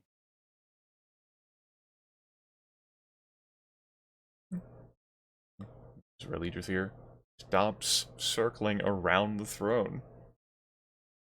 Shuffles to be in front of Judwin to gaze at her face as she sits upon the throne of dominion. She has a hardened gaze. It's quite clear that this line of questioning has brought her into some pretty dark thoughts about what might happen and what she might have to do. It sort of is making everything feel very real and very immediate. The danger and the sort of threats the city faces. Yeah. I have made it abundantly clear. I do not seek to lord over your city. I will also restate that if I need to return to liberate it, the city may not survive that. I took great pains to keep your weak people intact, because it suited my interests so well, because I needed assistance with purging the shadow that dwelled beneath here. That shadow is gone now, and while I would still like to keep my relationships, should I need to come back here with force, sparing this place a second time would be beyond my ability to care. I will give you and your servants and your people the opportunity to exist, to thrive, to grow strong. I will keep close watch in these years and decades through your life and beyond to see whether your people can face and defeat the weakness that I always see consumes civilization. Maybe there could be strength here. Maybe you might endure, and maybe you might become stronger than I would have predicted. I'm willing to give you the chance to prove me wrong. At the turn of the year, this city is yours, its people to do with as you desire. I will pull back most of my minions, but keep some here, a watchful gaze should any attempt to infiltrate or harm the city during continuous years to come. After all, the former government was pushed in exile to the Osran Mountains, but not defeated. And I would not be so cruel as to expect you to defeat them. Not yet. You will have a grace period. We'll see what you can do with it. She will bow deeply, just placing her palms on the floor for a moment.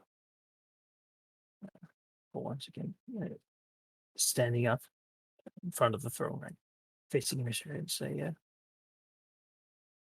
by your wisdom, we will prevail.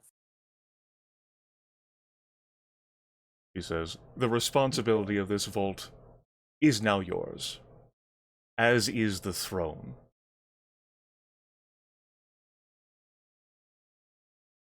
Use it well, as you said you would.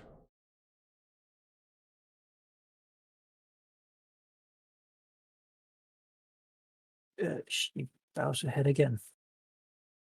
Says, you will grow strong and not waste the chance that you have given us.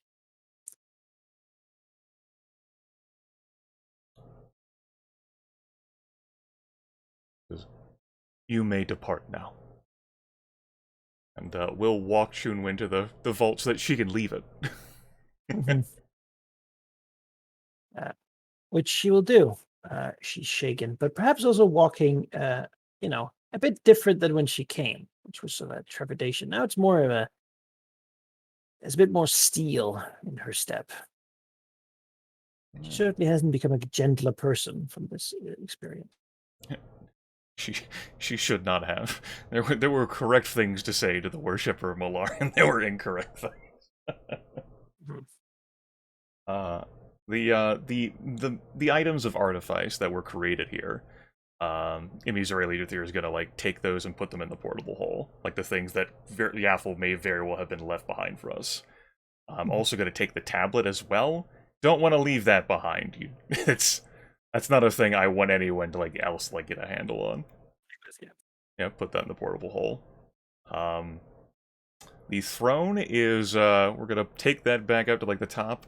She's gonna put that in the audience chamber, and she'll leave Shunwen to explain that, because Shunwen is the one who ultimately is going to be ruling the city.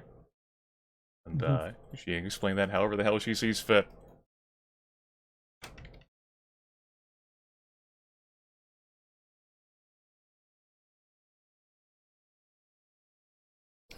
But with the end of the year, as we went through a short time, the army is packing up and moving out, with basically the folks who want to stay in the city.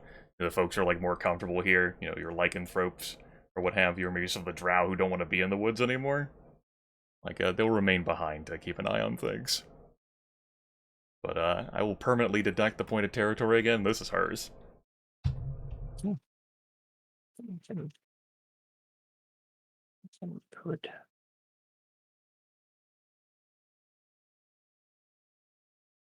Put down their collection.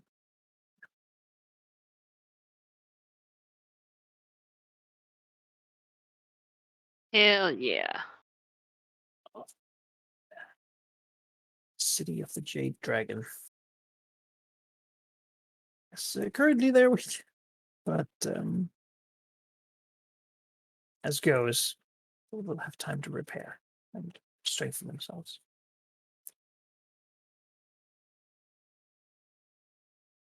Yeah, they're cool. For humans, not bad. The Sphinx is watching from the Sulking. the top of it.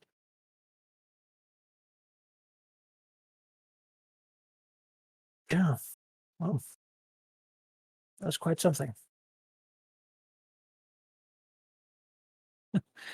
You got anything to follow that up, Aaron? No. I really don't. No visit to the mountains, or No.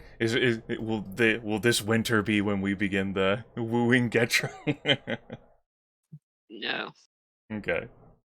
all right. Could be the end of our year then. That sounds like it.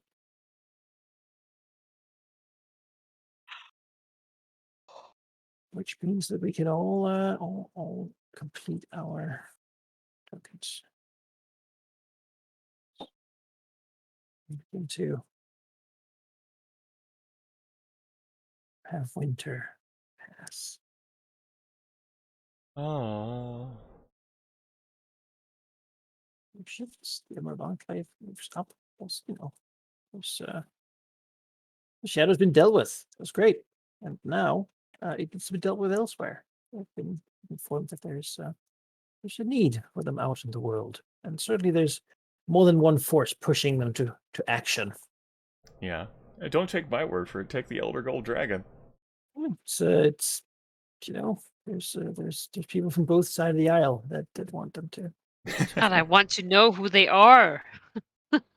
Like the dragon, like where are you?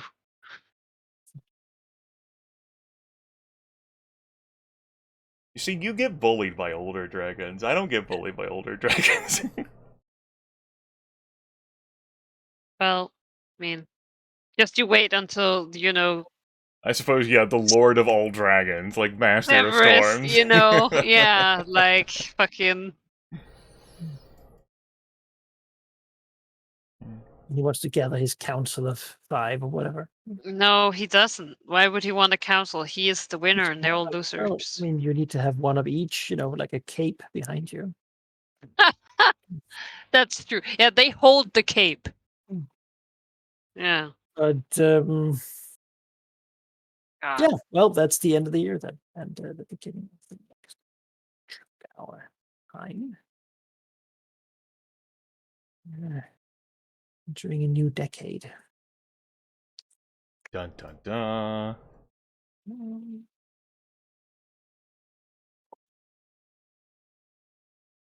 So looks good. Man, that preparation really paid off. That did not feel like a tough fight at all. That was, well, for someone who doesn't want to apply themselves, yes, that's very much so. Yeah.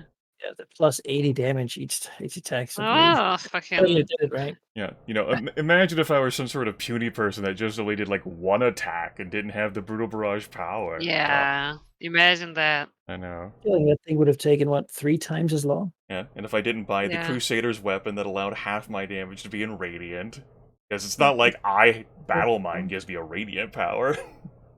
I mean, that thing just was one to try to get you to bloody. Yeah, and then wanted to And finger a death mate.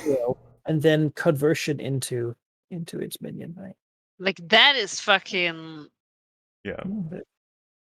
No. Other things are very mean in general. All sorts of. Yeah, I did the prep work, damn it. Thank you, Veros, for telling me, giving me the knowledge. Monster knowledge is a powerful thing, especially when you work on years, right? Yep. Mm. He's like, you'll face a Nightwalker. What is a Nightwalker? Well, let me tell you. I don't know about It's the alternative, having an undead dragon walking about. That's not great. That'll be when we explore, like, what happens to the apple's ritual when one of us becomes undead. Yeah. Just gets Bodak essence added to her mix. That's good. Maybe make not her vulnerable to all radiant damage. Not the form she anticipated. And child is suddenly born just to see death face. Something she didn't foresee. Yeah. Aha! That's a win, really. We got it. We bamboozled her. Yeah, that's right. One death means that hell can have the soul, and you can still go around doing things for them. Just imagine. Oh no. Yeah. Well, I mean, beginning of a new year. Is there anything we? I mean, we have a little bit of time left here. No, I'm airy. Like this session's been pretty focused on like resolving stuff and Naflect. You have like a plan you're gonna like kick off, or how you're gonna like integrate the Sleepers Council into you? Honestly, I do, but it's also late and I'm really tired. Okay. You can tell So us I more. don't mind if sitting back is Yeah.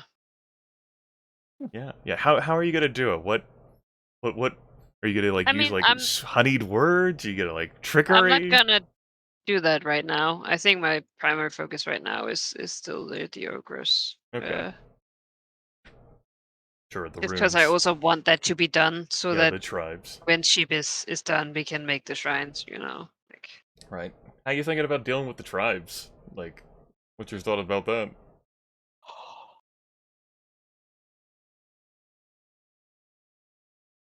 Like, just gonna like try and find like you're like like begin like eliminating them, or are you gonna like try and like woo any of them to you?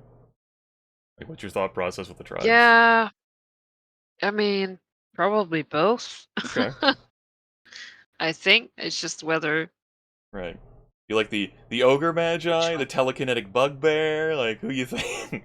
I What? mean, anyone who is like necrotic magic suddenly gifted to them when they reach down below is like probably a no. Right. That's a no. Which discounts the two stronger, of course. Yeah. It's probably the Which is the telekinetic bugbear, hobgoblins isn't and the ogres. Hmm? it? It's probably the telekinetic bugbear, isn't it? Yeah. I mean, could be. There's also the high shaman of Usoc, the hill giant, but I mean, Do you really want a hill giant? I don't. No. No. You've had enough of giants. You've had more than your fill of giants. I don't even. Didn't even care about the giants. They were just like Exactly. thrust upon me. Exactly.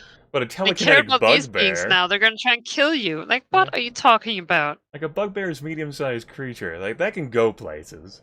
That doesn't have to be in the mountains. You can't take a giant with you everywhere, but you can take a bugbear. Well, I mean, he can. He can also seems like he can go in all the small places. Exactly. Like Yeah.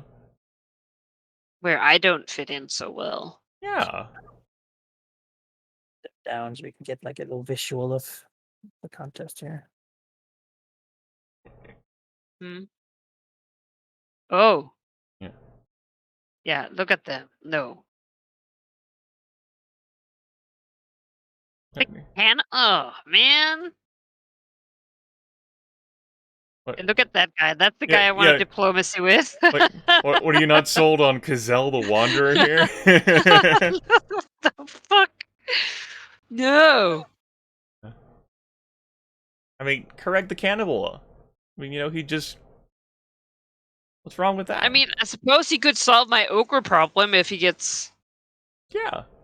really into it. Yeah. Eat all the other ogres, but I mean, all of these look like they're the approachable sort. right? Who's Castle? Which is he the hobgoblin? Yeah, he's a hobgoblin. Okay. They only come out at night.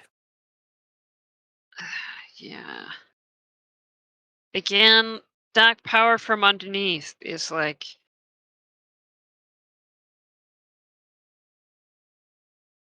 Right. The only cool powers that, rest underneath these mountains is probably Valignif, and, I haven't been told of any.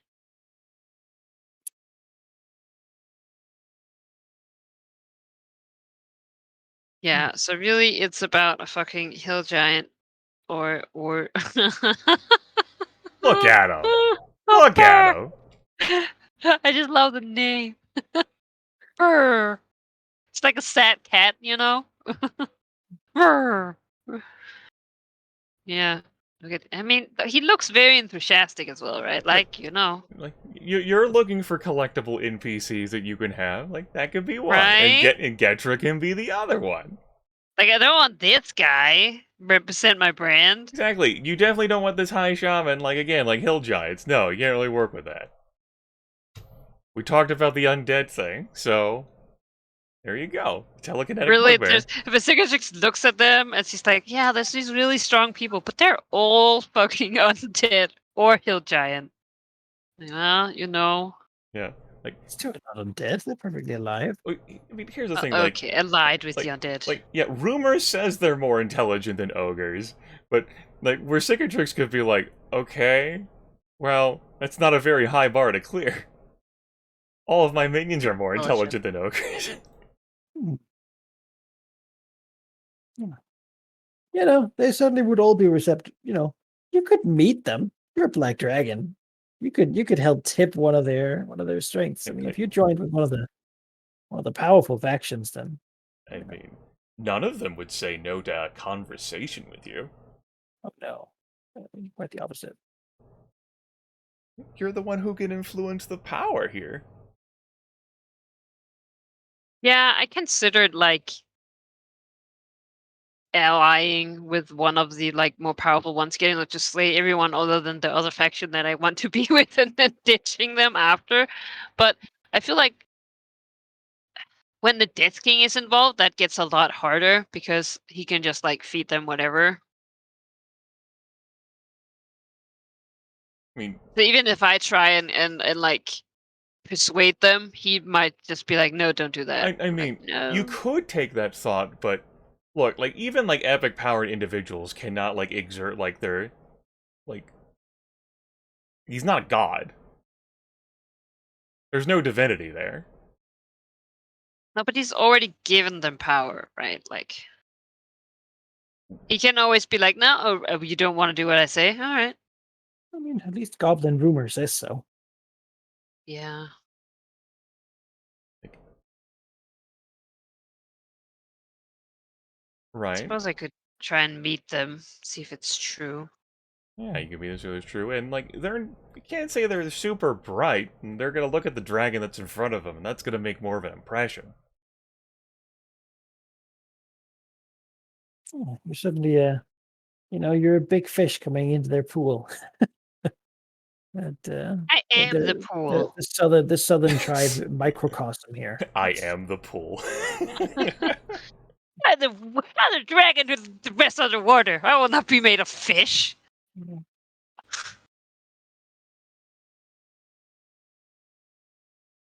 First things first, there needs to be some pools in the mountains. That's when all's done. There used No. to be a large water basin in there. Yeah, I know, but that seems from what I hear that was not a nice place either. So Damn. So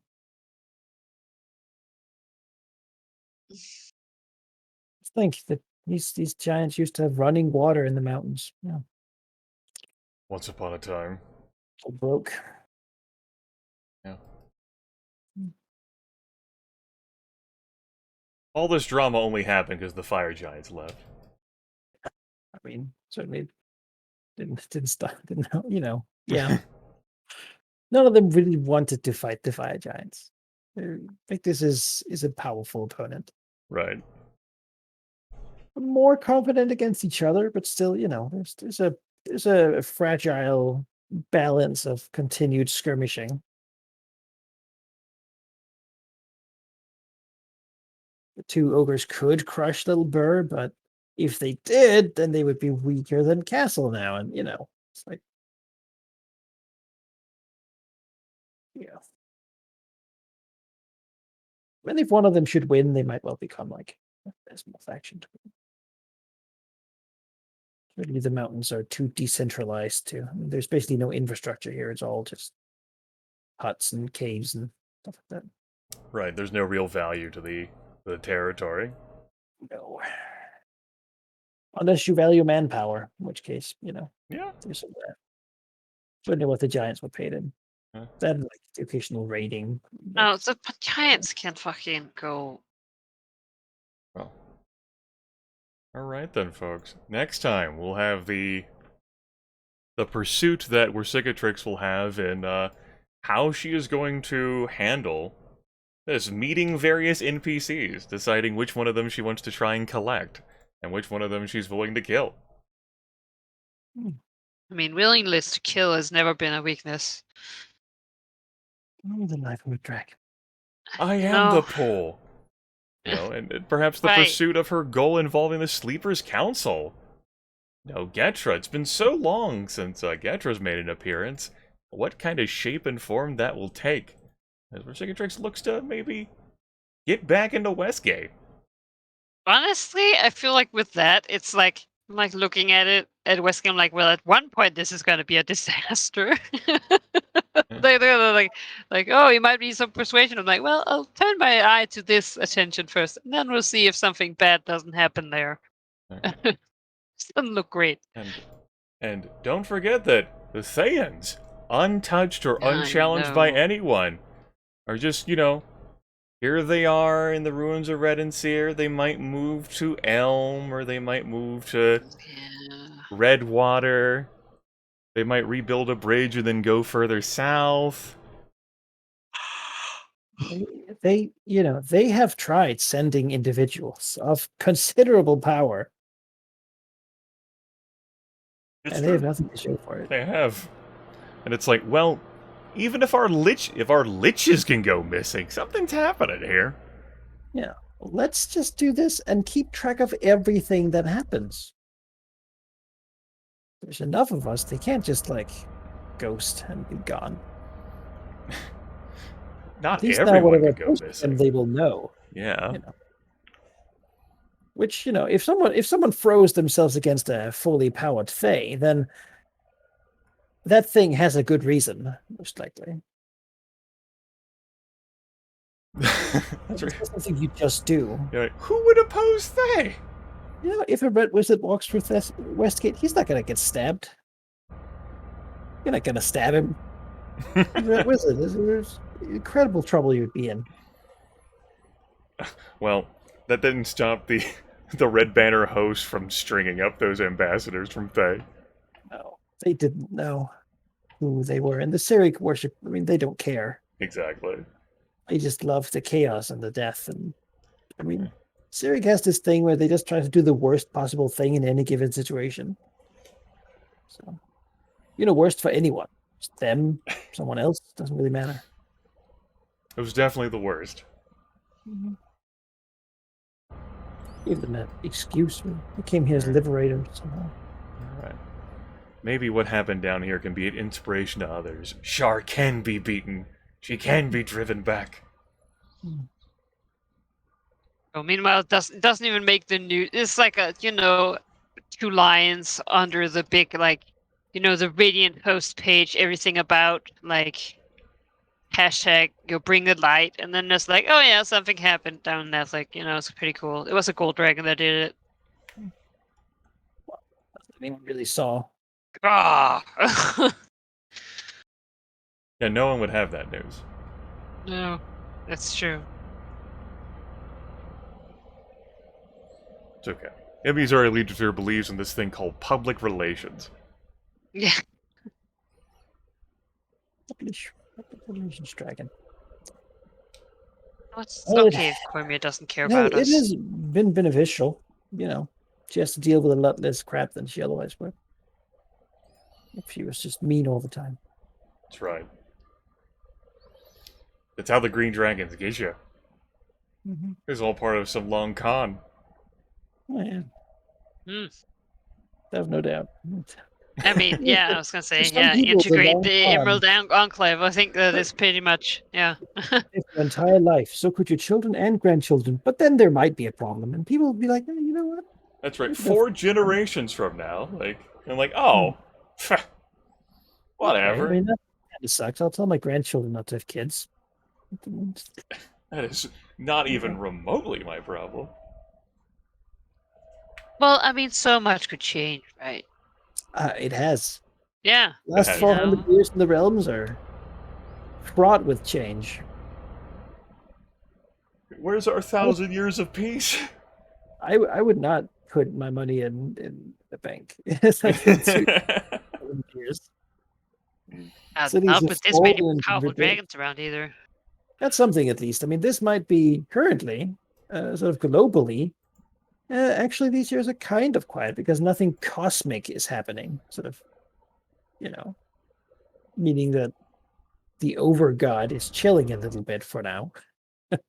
That has not been normal in the realms. So just all the children acting out.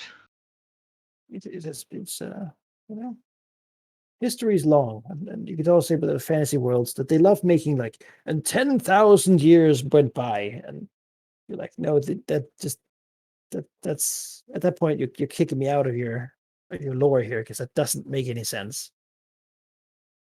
But the realms have so many novels and things to draw upon that there's history having pretty much all the time. The magic enforced the peace, Malachi. Yeah. You wouldn't understand.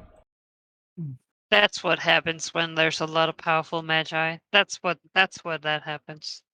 Well, There's so I much think peace. what we're doing here is interesting, right? Because we're actually playing at a time scale you normally don't see. Normally, a campaign might last a year, like in game, or even if you travel a lot or something, there might be a time skip, and you might do like 2 years, 3 years, maybe. But we've done a lot of time. I mean, let's see, how old are these dragons even at this point?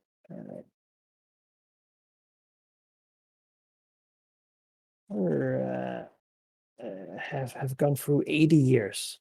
I am over halfway to adulthood at this point. Yeah. I might That's actually many. begin laying fertile eggs. Holy shit. So it's that's not normally something you get to see. And tracking like the world here and what happens in it, given the time period we're playing in, is very much player driven and faction driven. Like all these people trying to accomplish things, right? Making a dynamic place where no matter where on this map you look, things have changed based on what we did, and what happened. Yeah. So I think that's it's a big part of it. The draconic time scale. That was always meant to be a big part of it. I mean, I just love every time the Death King is mentioned. I think about that stupid, like, I don't know, second episode or something where the tomb was interrupted. And I'm like, man, that happened quick. It's been going on for a while.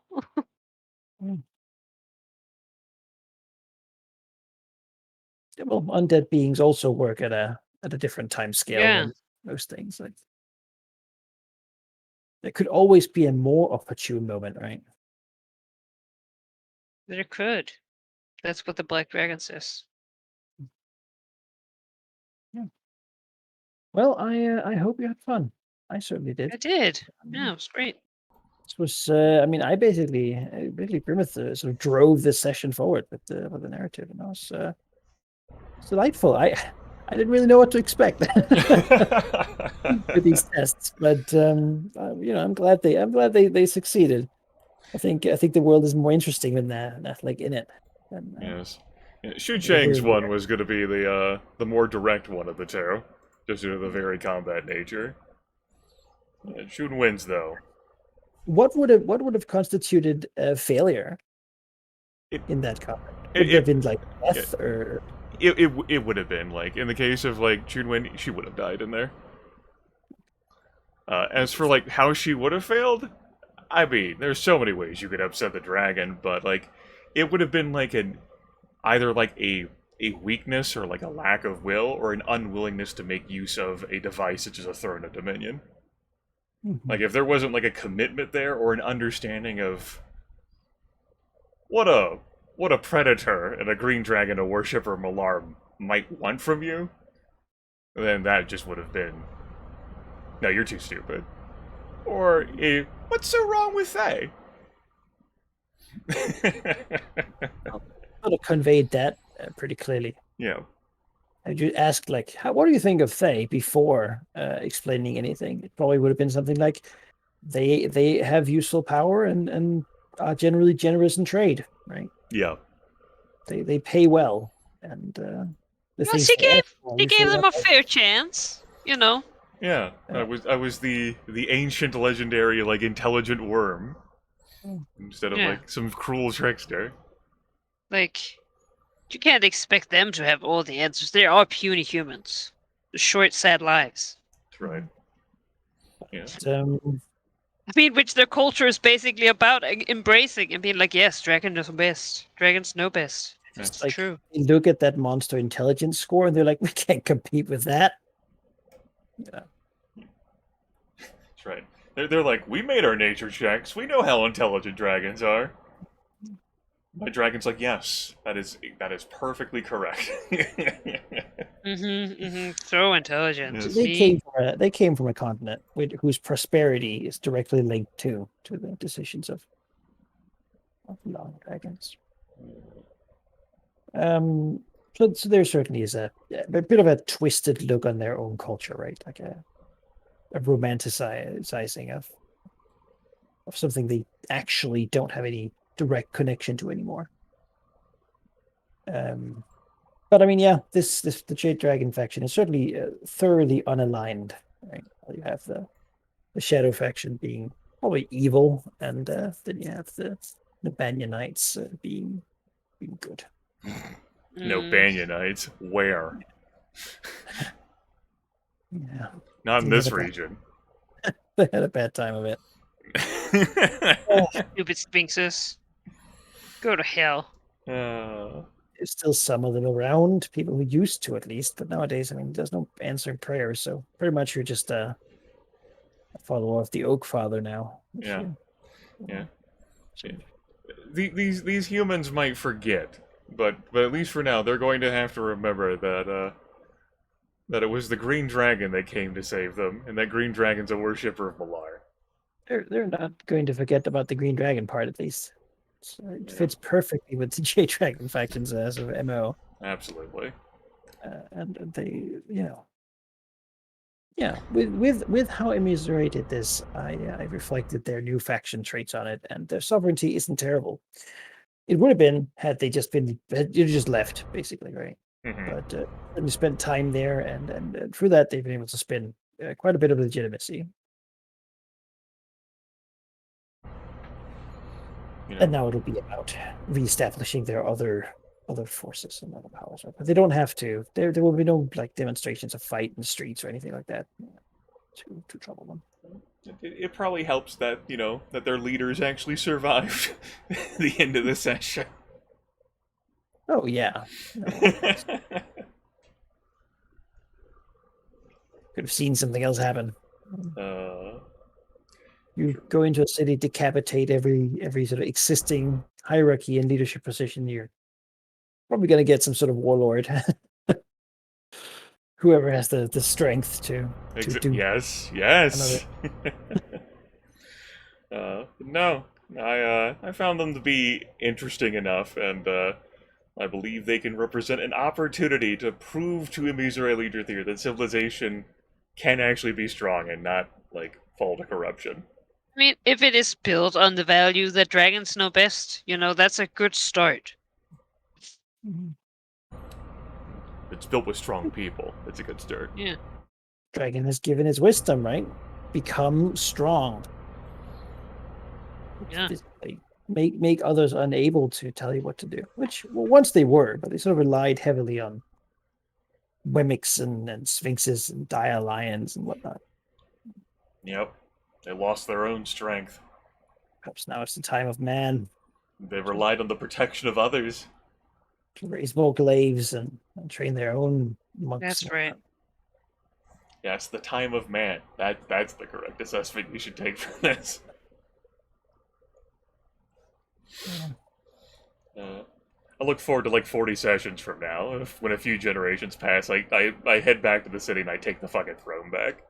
You people aren't worth it anymore. No, the throne.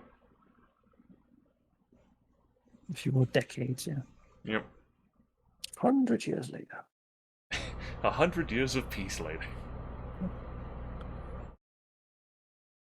Right. Next week, though, Airy, you'll have to drive. Be up to you.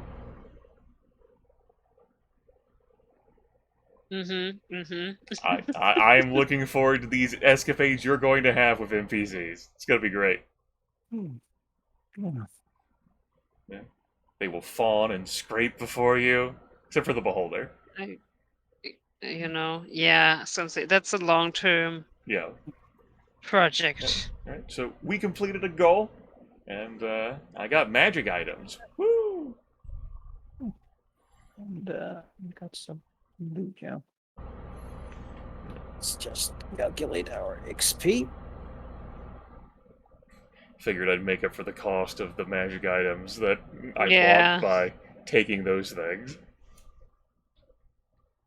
Well, sure, people don't need killing items for killing dragons. Yeah, That's for sure. no, they definitely. These. That is the incorrect idea. I want to leave with them. Yeah. No. If you see another of my kind, slay them. Mm, An elder gold dragon. Give me your no. test. Like, oh, oh boy. That would have been the moment to strike, right? Will the gold dragons weakened? Aha! I want to fight that elder fucking golden dragon. Come back, looks down. It's like, Yeah, that'll hey, teach thank you to my meddle in friend. my City of affairs. Dragon Slayers. You're like, oh. Is this why is this now? Yeah. A little bucket load of XP there. Still nowhere close to another level. But, Yeah. it's It's a big alright. one. Maybe you'll carry us the rest of the way in the coming weeks, Ari. Yeah, I don't know that that's. I'm putting my faith in you. Yeah, that's. And, I think with that, I'll end the stream and recording. Yes. Everything goes well, the what will be on YouTube, either on mine or supposed to back up if something is broken. Yeah.